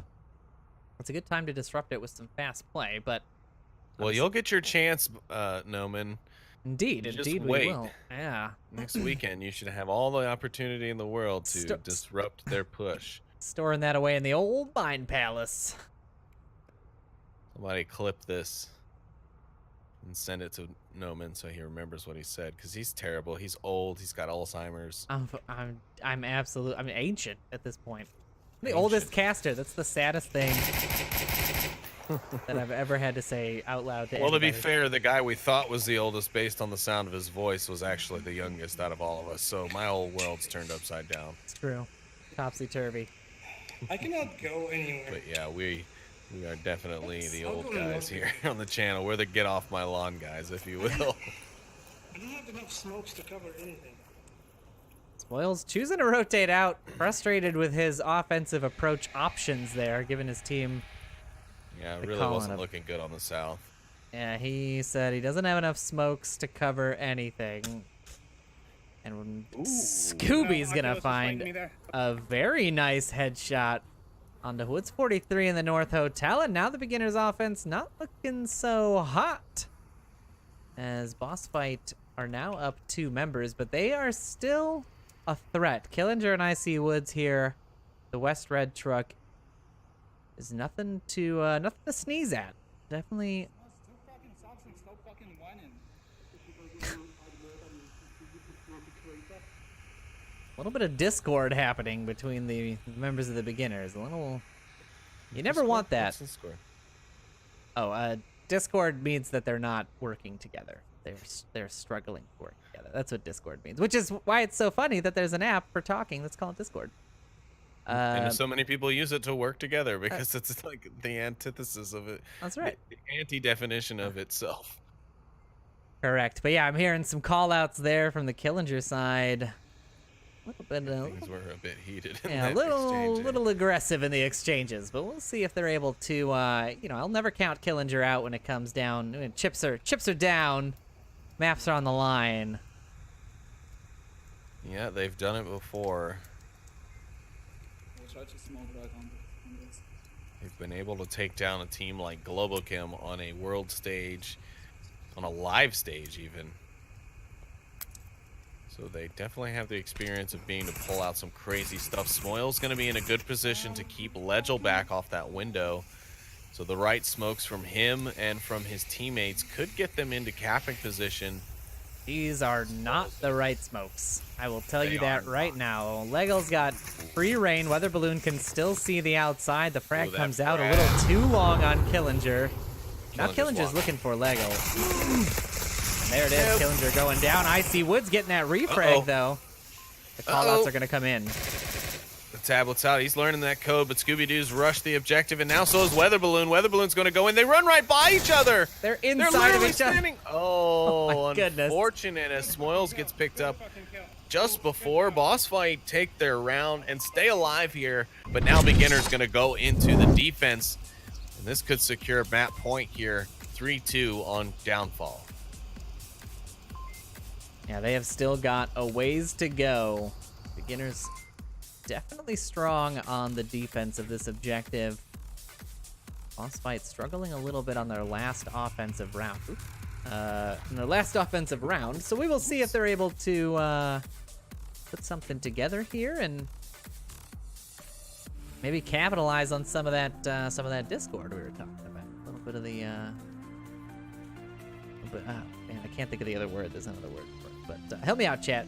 In 6 minutes, tell me the word I was thinking of with no context, and that way it will definitely help me in the moment. Right now. Yeah. Nope, no response. Okay, Yeah. great. Thanks for being here. We appreciate all of your viewership. I'm sorry, ladies and gentlemen. We know these rounds are important. This game is important. Boss Fight and Beginners both doing quite well here. Boss Fight staying alive, though. But will it be enough? Now Beginners have the, as you eloquently put it, the more easily defended objective. They did a hell of a job defending this objective against Lemon Squad just a little bit ago, and it's looking to be the same. The smokes are good to get Killinger across. Icy Woods is already found and confirmed. You see Death. He also grabs Legel. That's 2 right off the start. Yeah, beginners getting that defensive start they wanted. Shots continue to ring out from that position. 2 go down early right in spawn. Spawn is identified and punished in just under 30 seconds. It's about 15 seconds, actually, to get those 2 kills. Yeah, Scooby-Doo just giving the call out. We've been in the spawn. We've been out of the spawn 30 seconds. We've lost 2, and they've lost none. Yeah, not a fortunate pick, but again, I mean, this was beginner's map choice. You sort of expect this series to go this way, right? I mean, they picked it for a reason. Yeah, you typically would when you see a team as the one who picks the map. They do pick for a reason. I'm not sure if I was Scooby that I would be challenging that wall position. You're far too open. Weather Balloon finds Icy Woods as he rotates onto the back wall, so that's a good pickup for them. The white tower, behind He doesn't need to challenge the position. His teammate will go ahead and do it for him. Yeah, absolutely, and very fortuitous pick for them, sort of evening things up a little bit. They need one more pick to sort of stay alive in the series. Weather Balloon's got to be worried about... Who's that? That's Kevin the upstairs? I can't tell who's... Yeah, it's Kev. Kev's upstairs there in the objective building. That's his biggest worry. Sending some shots down towards the wall and now towards the objective building. So, I mean, beginners effectively have a defense of 4, right? Smoils is kind of watching that southern approach. They don't really have anybody on south yet. They do have Hoochie and Scooby rotating there now, but... Yeah, Smoils' job, as obvious, is to watch south for the valley exits if he can, and then if anything, to be alive, to be the backup to the basement in case of a south breach or a northwest breach, even if they wrap around to go around the back of the building instead of opting to go for the open cap. Because realistically, if they could sneak past Killinger, they could come around from kind of behind and get a cap inside without anyone knowing. Be interesting to see and someone Scooby try. finds the shot onto Woods. A very nice headshot and a key one for their approach. He is out of that helicopter bungalow now, and really they've got to just worry about Killinger in the crater building there. Shots are ringing out on the basement window, but not the upstairs window. Scooby putting himself in undue danger, but I don't think Killinger will want to peek this. I think that's a dangerous approach. Right now, you got 2 minutes and 50 seconds left that you can just wait out, wait for them to come to you. They have to do it. So make them do it, make them come out of those cracks, and then take the shots that you need, or just wait for them to run out of time, either one. But it's in your hands here. You've got your 3 points. You just need this one round. You're better off to play it safe than to try and reach for picks that you can't guarantee. That's coming out from Weather Balloon towards the upstairs. They need to start setting these smokes up and get off this hill, but Killinger is going to be the biggest problem here. Hoochie, actually. And a little bit of danger. If Killinger chooses to peek this, he's in trouble. The callouts should have come out that they do have some at this APC. I would be surprised if Beginners is unaware. Yeah. I'm sure Killinger is aware. I mean, his building was taking suppressive fire from this direction. He's got to know it's there. Smoils kind of firing out the window to keep people safe, keep people away. Kev is going to take down Weather Balloon, I should say, leaving Bossman with just Scooby and Hoochie, but that smoke's going to run out right in front of Scooby, and I'm not sure they have any more. Maybe Hoochie's will be able to provide some cover, but right now he's just sliding right into Dr. Killinger's field of view. And here very, very soon, Dr. Killinger going to be able to pull the trigger and end Scooby on his approach. They should have spotted him out by now. I think the call out is coming out first. There it is. Killinger finds Scooby on the approach, and it's just up to Hoochie now to salvage this round. About 60 seconds left, looking to find the back of Killinger. He could somehow secure that kill. He does have a shot at the objective, but it is a long shot.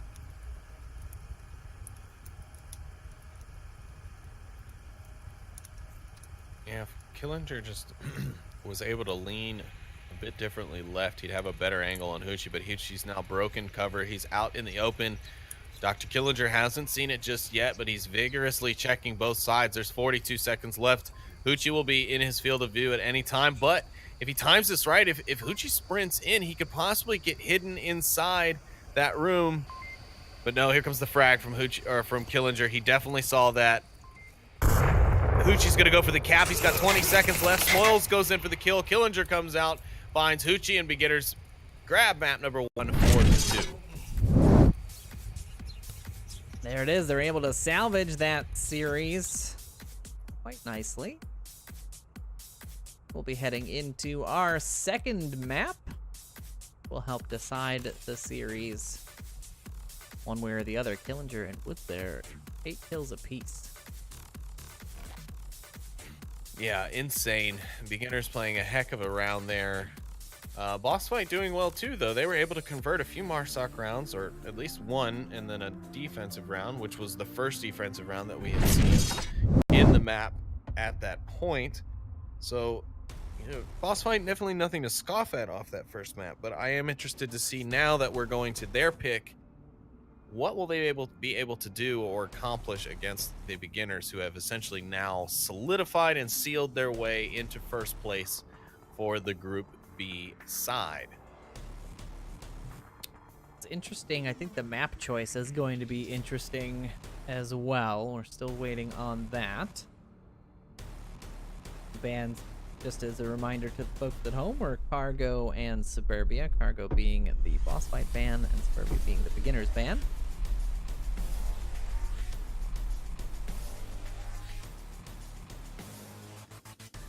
I expect this one. And it looks like, oh yeah, wow, we have got quite the interesting map for you folks at home. It is indeed going to be Bazaar, but it's not just going to be any Bazaar, Sleepy.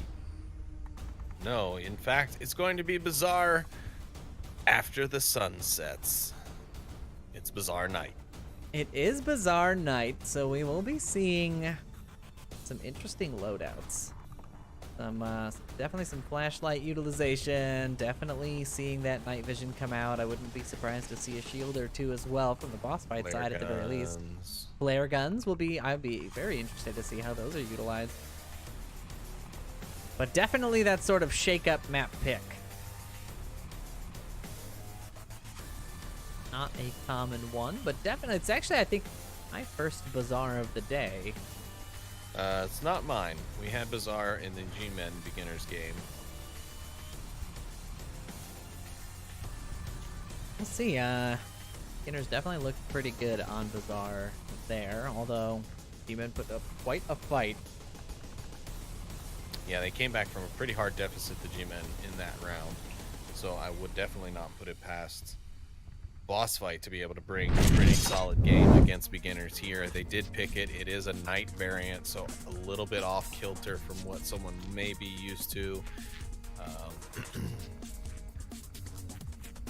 Yeah, just very, very interesting possibilities with this one, you know. Definitely. Another quick update on the round going on VRML 1. It is tied up in the series, also on Bazaar, but the daytime variant, 2-2. Lemon Squad looking pretty good to take a defensive round now and make it a 3-2 in Lemon Squad's favor. See how that shakes out in just a few, but in the meantime, everybody is in the lobby and getting ready to go. Bringing you some hot Bazaar action here. Just a few moments.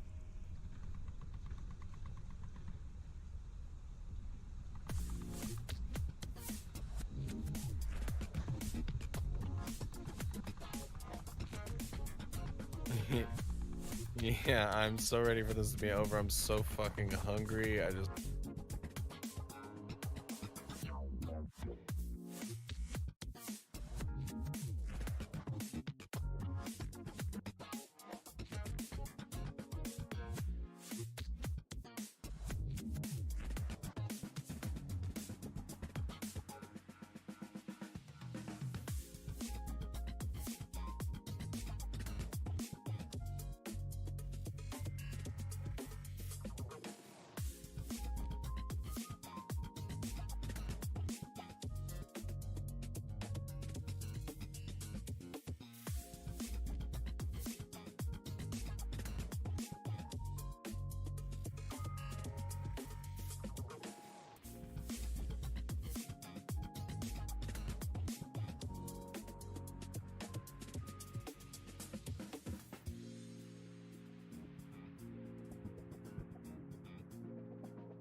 Folks, we are back now with No. Bazaar, the night variant.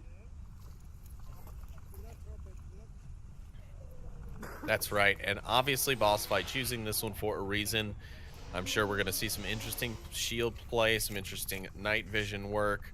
But I don't know. There's a flare gun now. There's flashlights now, and that new night vision is pretty tough with that stuff. So gonna have to be careful. There's also just a lot of lights on like some of the vehicles and whatnot as well. So the map looks gorgeous though without the flashlight on them. It definitely does. Give it a nice view. Smoils does make the call outs for the cross on that east side. Now pushing up. Shots coming out from UC Death onto the objective building.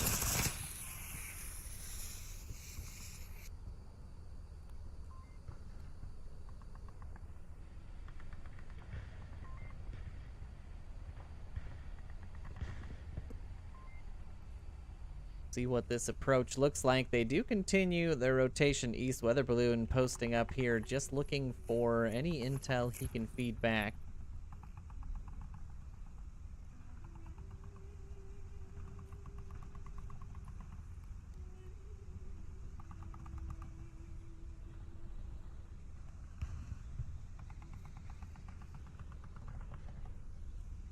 Scooby and Leggle here, setting up. Nice little approach from the Bazaar. They're going to have to worry about Smoils first, and potentially Kev if he chooses to rotate into the hallway here. I think Smoils just heard footsteps over the gill.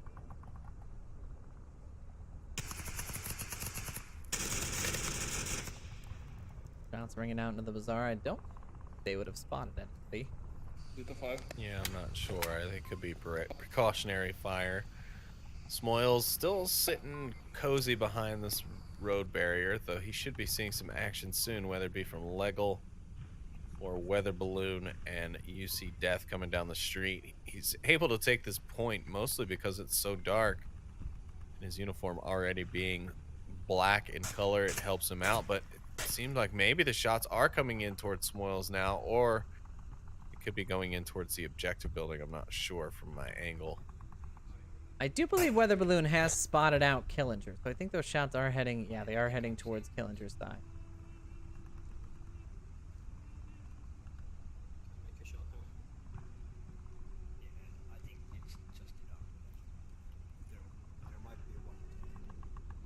I think they're giving up on that angle of Weather Balloon not believing his eyesight there.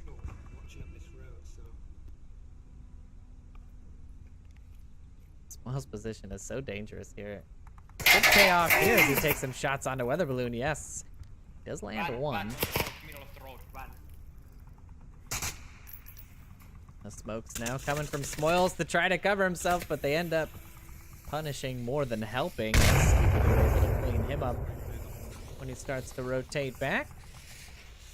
Nice response play there from Boss Fight. That smoke went off. Scooby-Doo able to get the angle from behind him, utilizing that night vision to his advantage. And they even toss in a frag just for the confirmation, even though Scooby-Doo was able to get the confirm straight away with the shots. Surprised Woods 43 and Scooby didn't run into each other there.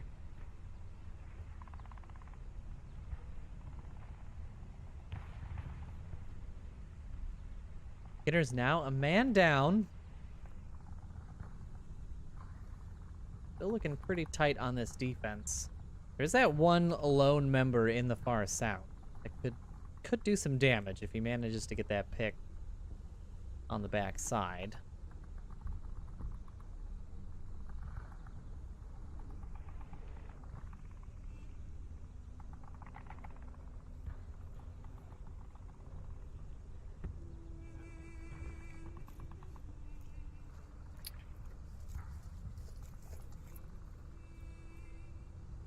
Well, all this foreplay, they better get down to the action. We've got 1 minute and 40 seconds left. Boss fight should be all about in position now. They've already managed to take down Smoils. They've got the man advantage. It's time to spring into action, fellas, because you're running out of time here. I mean, literally, we just saw an attack go down into the last few seconds, but this is getting a bit ridiculous. Oh, and that smoke, or that frag just barely making it under the awning. I thought that one was going top decker for sure. Scooby-Doo gonna run around up top on the balcony. He's gonna drop in and take the spin shot. Killinger's taken down on the objective. A team kill from UC Death comes out. Kev's taken in. Legal's on the move here. Boss might have an opportunity for a cap, but no, Icy Woods crashing in on the objective. He's the last man standing. UC Death gonna go for the pistols. And Icy Woods cleans up everyone. It's a 1v1 weather balloon. Less than a minute left. It's gonna be another duke it out. Icy Woods takes a shot there, has to syringe himself. Oh my goodness, weather balloon.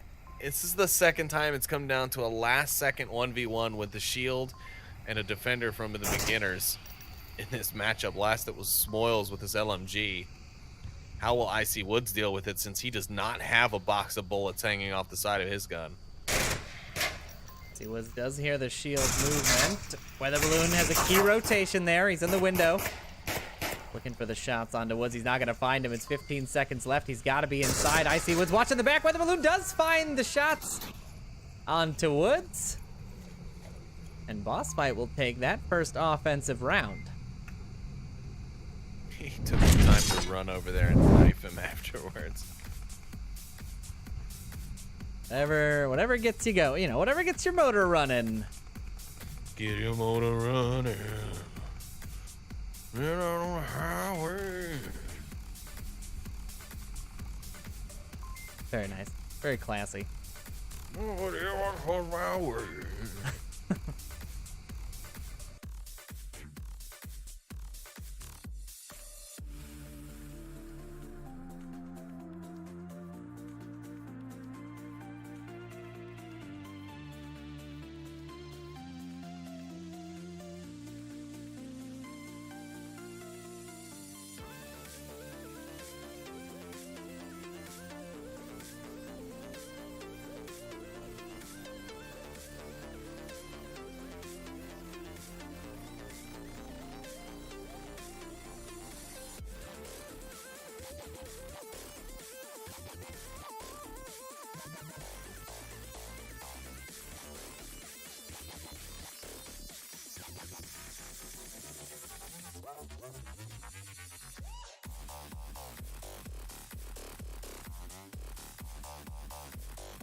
All right, the timer is started.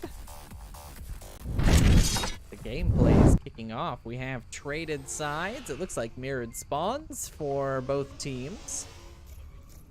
Well, for the offensive team. It's always the same. And we'll see if Boss Fight is able to more effectively put up a defense there. I wonder, is there a shield? I haven't cut over to the offense side yet. Is there a shield on the offensive side? I would be sort of surprised not to see one. Some shots ringing out the center Kayat, not gonna lie.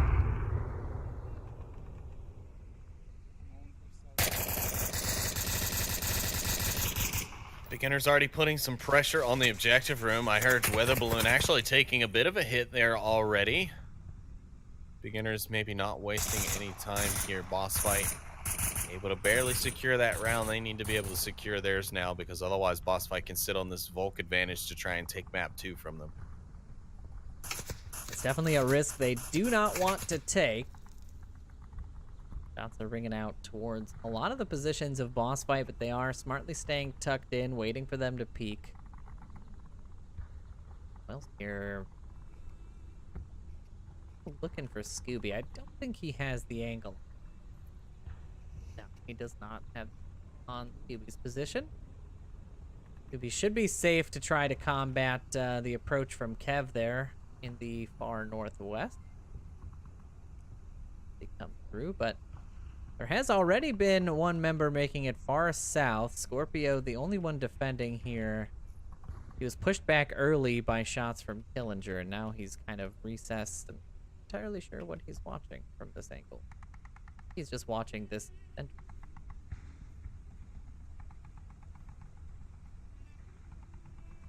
Yeah, it just looks like he's watching and listening for both the entrance from the western or from the eastern side of this courtyard entrance and from the back side of this one. We'll see some shots randomly, but he does come out and find Killinger. A very nice pickup there, actually. A very good rush. Woods 43 not responding in time.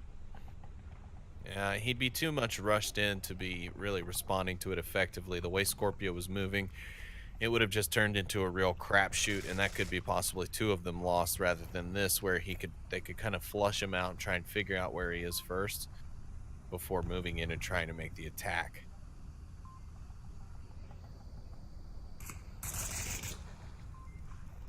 Oh, 43, unfortunate finding Icy Woods in that upstairs position in the east. Literal fratricide as the brother kills the other brother with a headshot while on the same team. But Scorpio could be abandoned here, as beginners could just decide to say screw it, push right past him and go for this objective even without taking him out. But it's going to be a bad idea. Scorpio might see the backside of Woods. No, he's going to see Smoils out in the street. Woods 43 going to hear that. Scorpio's crashing in on Woods 43 now, and he gets Woods 43. That's 3 for him. I don't know. An absolutely maniacal push there by Scorpio, coming alive here on this defensive round. Goes back and picks up his tablet. Good. Never forget where you left your tablet. They've got the numbers confirmed. It looks like Kev is rotating back on the east.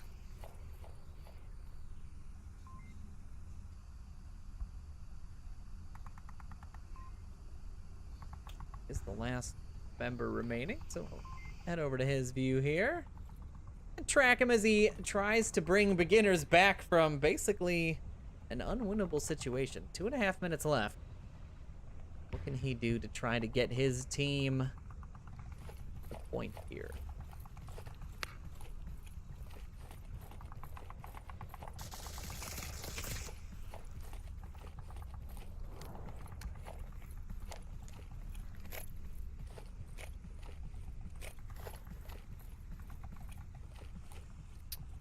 Yeah, taking a ride on board Kev. He's not really doing much of anything. He's got a lot ahead of him. He's a 1v5 scenario here. He's all by himself. He's got no information as to really where anyone is anymore. It's a tough call. 1 minute 40 seconds. It's just going to be a constant shoot and move for him here. I don't really know how I could call this or how to even explain how he could even begin to take on this beginner's defense. It's going to have to be poke and prod and hope you get your shots, because you don't have the time to sit there and wait for someone to cross into your view. You know, you got 1 minute left, and you're going to have to do a lot of relocating, which is going to mean a lot of unnecessary movement through places that you might not need to go. You won't be able to go at it as direct. Some nice bounces on those smokes, but they're probably not going to get him across the street. Here he goes now. He makes the push, but it's too late. Scooby-Doo going to find the kill, and Boss Fight take their second round. Now on the Volk advantage. Yeah, not only on the Volk advantage, but up 2 rounds. So definitely quite the fight left for beginners to make here. Absolutely.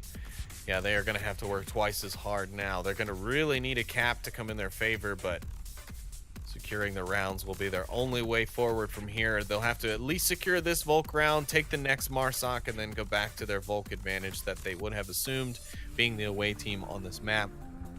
For that to really be favorable right now, but a cap will really do them some good. Yeah, cap would absolutely... I mean, I don't know that I would expect to see a 4-0 here versus beginners on Bazaar, but it would definitely be a boon for Boss Fight, especially after that sort of close loss on Downfall. They have to be thinking it though, right? I mean, you have to sort of go for it in this scenario. Yeah. And so it does look like the other game has been decided. No, the G-Men have won both maps over Lemon Squad.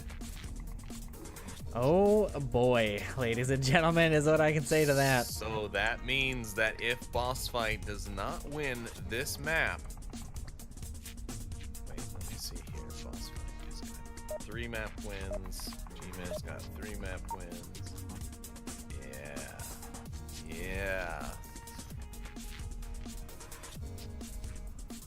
Oh boy, I'm seeing some interesting shakeups already, and we're gonna see exactly what happens because now we're into our third round here of map 2. What could be the decider for second place.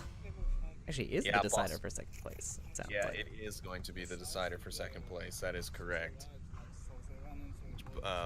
Beginners will take the lead here, having won 4 maps at least, if not 5. We'll see, man, 2 days of shakeups like this. Yesterday, round 3 was a decider for second. Today is the decider for second. No one really coming out as the clear top dog. I mean, and that just goes to show, like, the skill gap is so, so small these days with some of these teams. It really just does come down sometimes to timing and to, yeah, absolutely, luck of the draw for a lot of these scenarios. Anything can happen here on the VRML. That's why we tune in. You see Death and Woods sort of trained in on each other here. Not quite. I think Woods doesn't quite have the angle. I think he's just a little too to the right. But he should be able to see that cross. Yep, there's the call out. Yo, thanks to Onward Master League for bringing over those 30 folks for their raid. We appreciate you guys coming over to finish watching this, though this will tell us everything we need to know.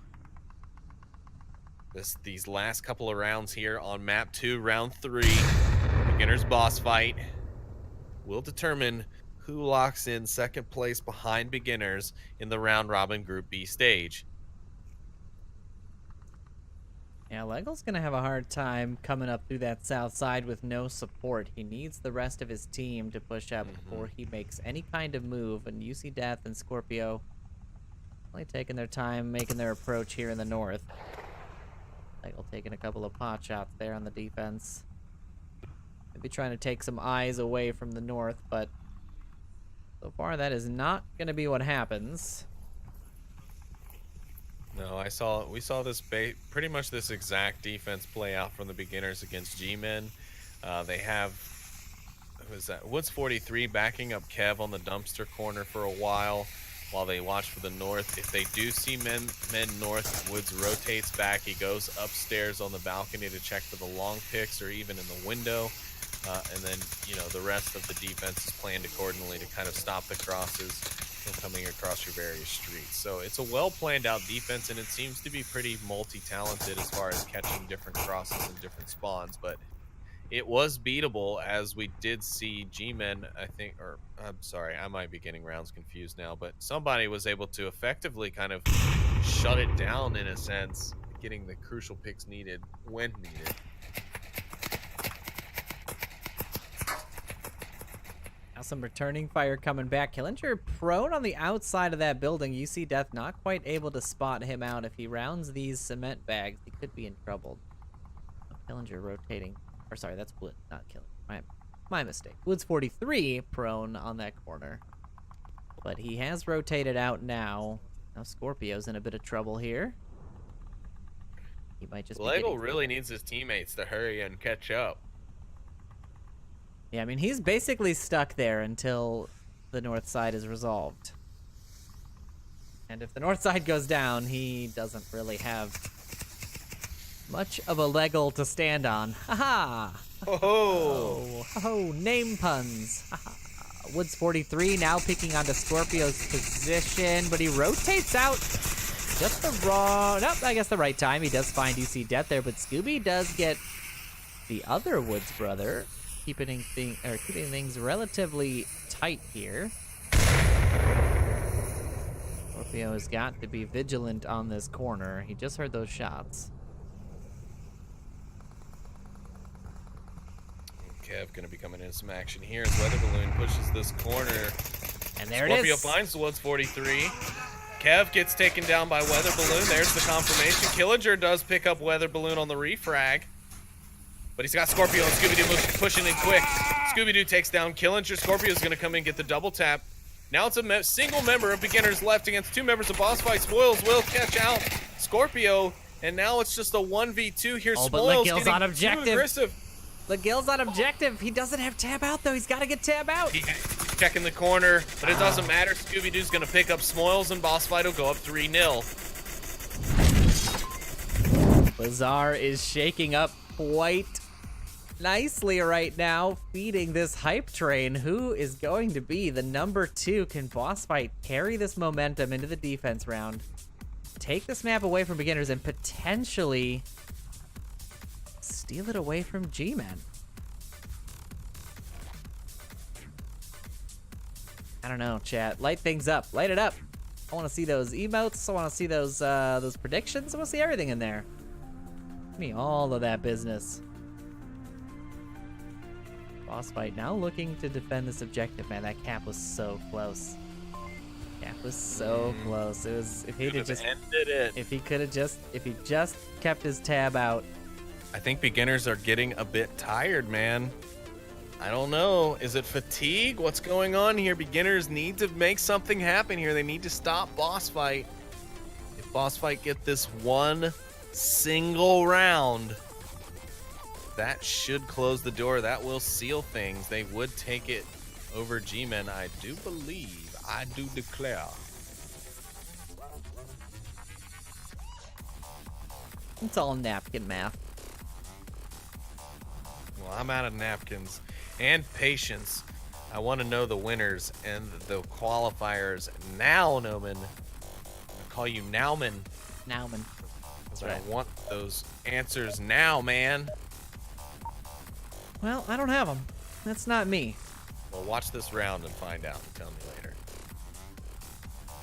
Tell me how to live my caster life.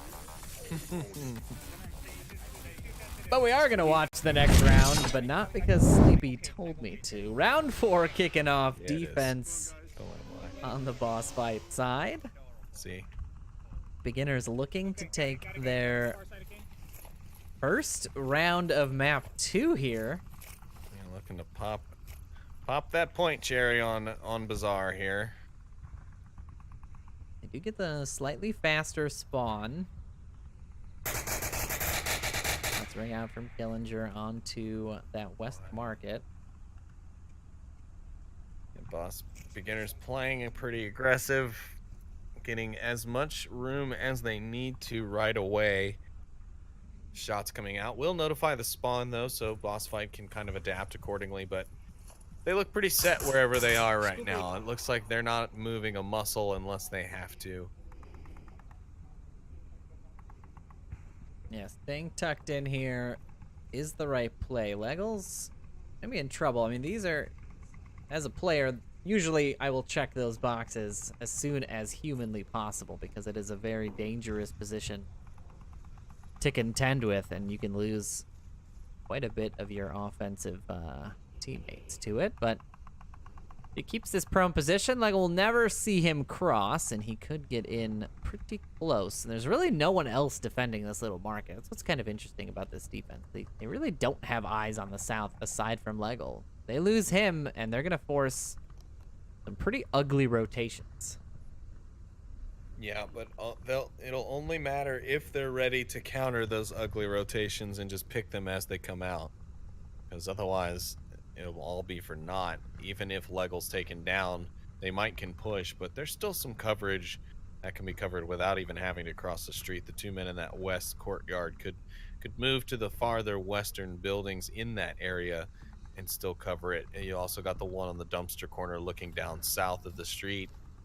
So there's still a lot of good coverage. But yeah, I mean, you're right. If beginners were set up and in place and they get the pick on Leggle, it could cause a domino effect that happens very quickly.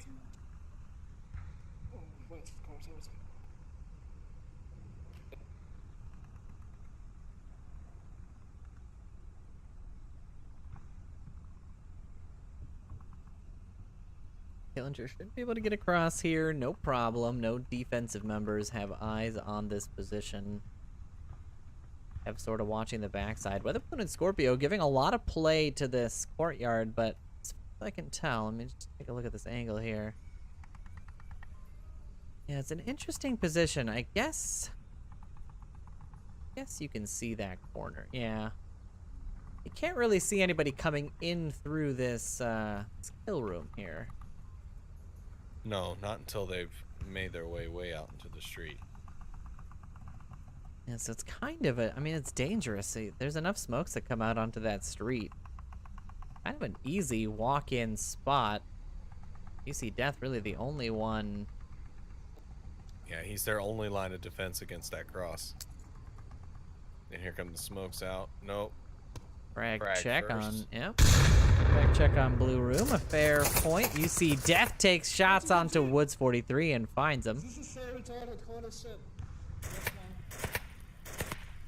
One who kept spot. Dr. Killinger not happy with UC Death being able to get that pick. It seems like maybe they are kind of declining in their play now. Maybe they're not playing as sharp as they were earlier because Dr. Killinger seems a little upset right now. Scorpio, though, with a very unexpected and not good for team morale team kill. Yep, evening things up for beginners now. Kev, now aware of Scorpio's position.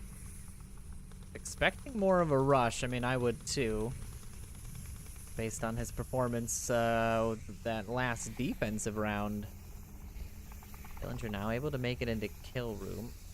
Of course, if I look away and these guys are all gonna die, but they are now pushing Legel very hard on this northwest side. I don't think they'll be expecting him, but maybe they'll see his feet poking out through the Went through the blue room. He's fine. He doesn't have to deal with Legel at all. And now that you see Deathstead over there, he's got a direct line straight into the objective. He needs to move off this. Smoils could get a cap here and totally take things back. Legel finds one.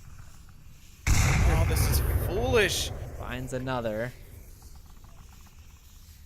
It's so hard for me sometimes to watch these plays unfold, being able to watch from the caster view, because Smoils had a window, a completely wide open window for the cap there. And obviously Rotating he in. doesn't know. Spoil's gonna punish this. And There's the cap opportunity. There's your cap opportunity, Smoils. Go for it. What are you doing? Scooby-Doo finding enough time to rotate back through. Killinger not on it, and there it is. Smoils picks up Scooby on the rotation, and beginners will find themselves one round win here on this second map, and they're still in this series. They're not quite done yet. Should have went for the cap. You killed the man on the objective. Go for the cap. You had another man alive. They did have Bring quite it the back. opportunities there, but not too worried about it. Now they're on to a defensive round on this Your Coyote defensive objective. round.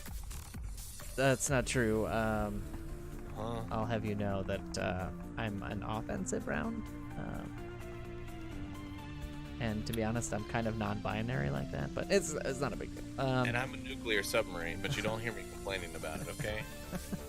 Are you like Ohio class or No, Tennessee class. Tennessee class? Okay. Yeah, just That's had to not a find- real thing, because I was not in the Navy, so I don't know what the hell I'm talking about, but... Oh, okay. You don't actually. Okay, got it. Ohio class is. It doesn't matter. It's not a Navy game, so I can't go No, into this the. isn't Iron Wolf. Yeah, I please. can't go into the specifics of what an Ohio class submarine entails, but it doesn't matter. We are going to be seeing beginners on this defensive round here, looking to start pulling things back, and we got to see if boss fight sort of crumbles under the pressure. I mean, we've seen a lot of teams just in the last couple of weeks.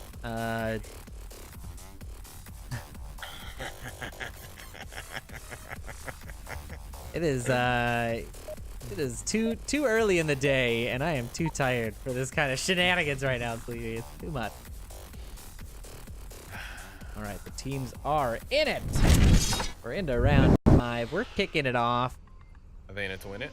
I would imagine at least one of these two teams is in it to win it, but it could be that both teams are in it to win it. As the potential is there for inning That it is and winning it. Some exciting sounding stuff.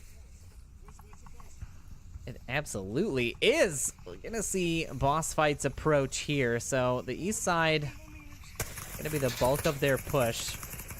Already sending rounds out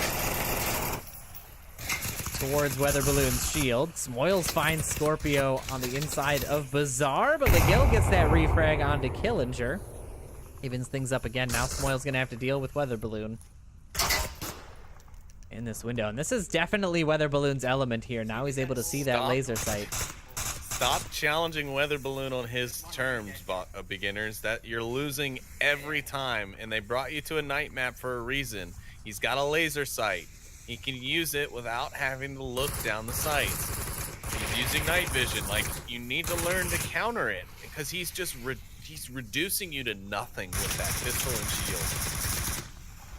Yeah, definitely a strong loadout to be using for this map. Smoils is now downed in that smoke. You see Death able to get that pick over the top of Weather Balloon, and we'll see what kind of approach they decide to make. They do need to confirm that quickly, though. And you got to hit those shots if you want to confirm him, but then again, he wasn't shooting at Smoils, so I'll give him the benefit of the doubt there.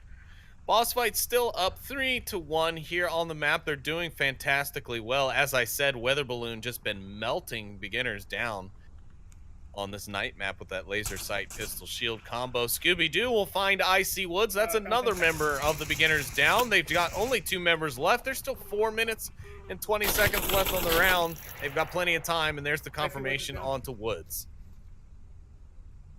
Yeah, I don't think they know they have Smoils down, actually.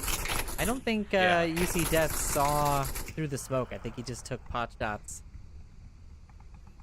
It's all very possible. But now it's just Kevin Woods. He's talking. Yeah, there we go. Lego able to get that confirmed onto Smoils, and now it's just 2 members of beginners. Boss fight looking very strong on this offensive round. Poised to take this map away. Yeah, it's looking like pretty easy pickings for them. This should secure them second place on this map. And a decent little check nade from Weather Balloon out. The 2 defenders from from beginners are on the same side of the building, so if they were to split up, they could even more effectively attack this. But Ev's position now blinded by this smoke. He's gonna have to find a new angle to approach from. Woods 43 looking for a Weather Balloon, but Kev's gonna find 2 as he rushes through, gets Legill on that backside. Scooby should be rushing in through this smoke. Kev finds Weather Balloon as well, and now Scooby-Doo the last, or sorry, not the last, second to last remaining member. He's on the backside. Woods should be hearing these footsteps.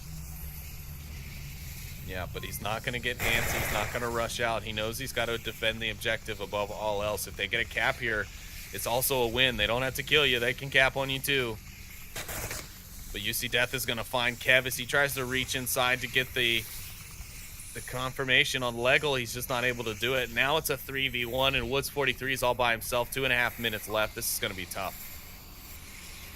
Boss fight can get the cap here. I think just based on the number of points they're putting up, they might be the second team if this ends. No, if they win this map at all, whether it's 5-3 or 4-3 or 4-1, they go in.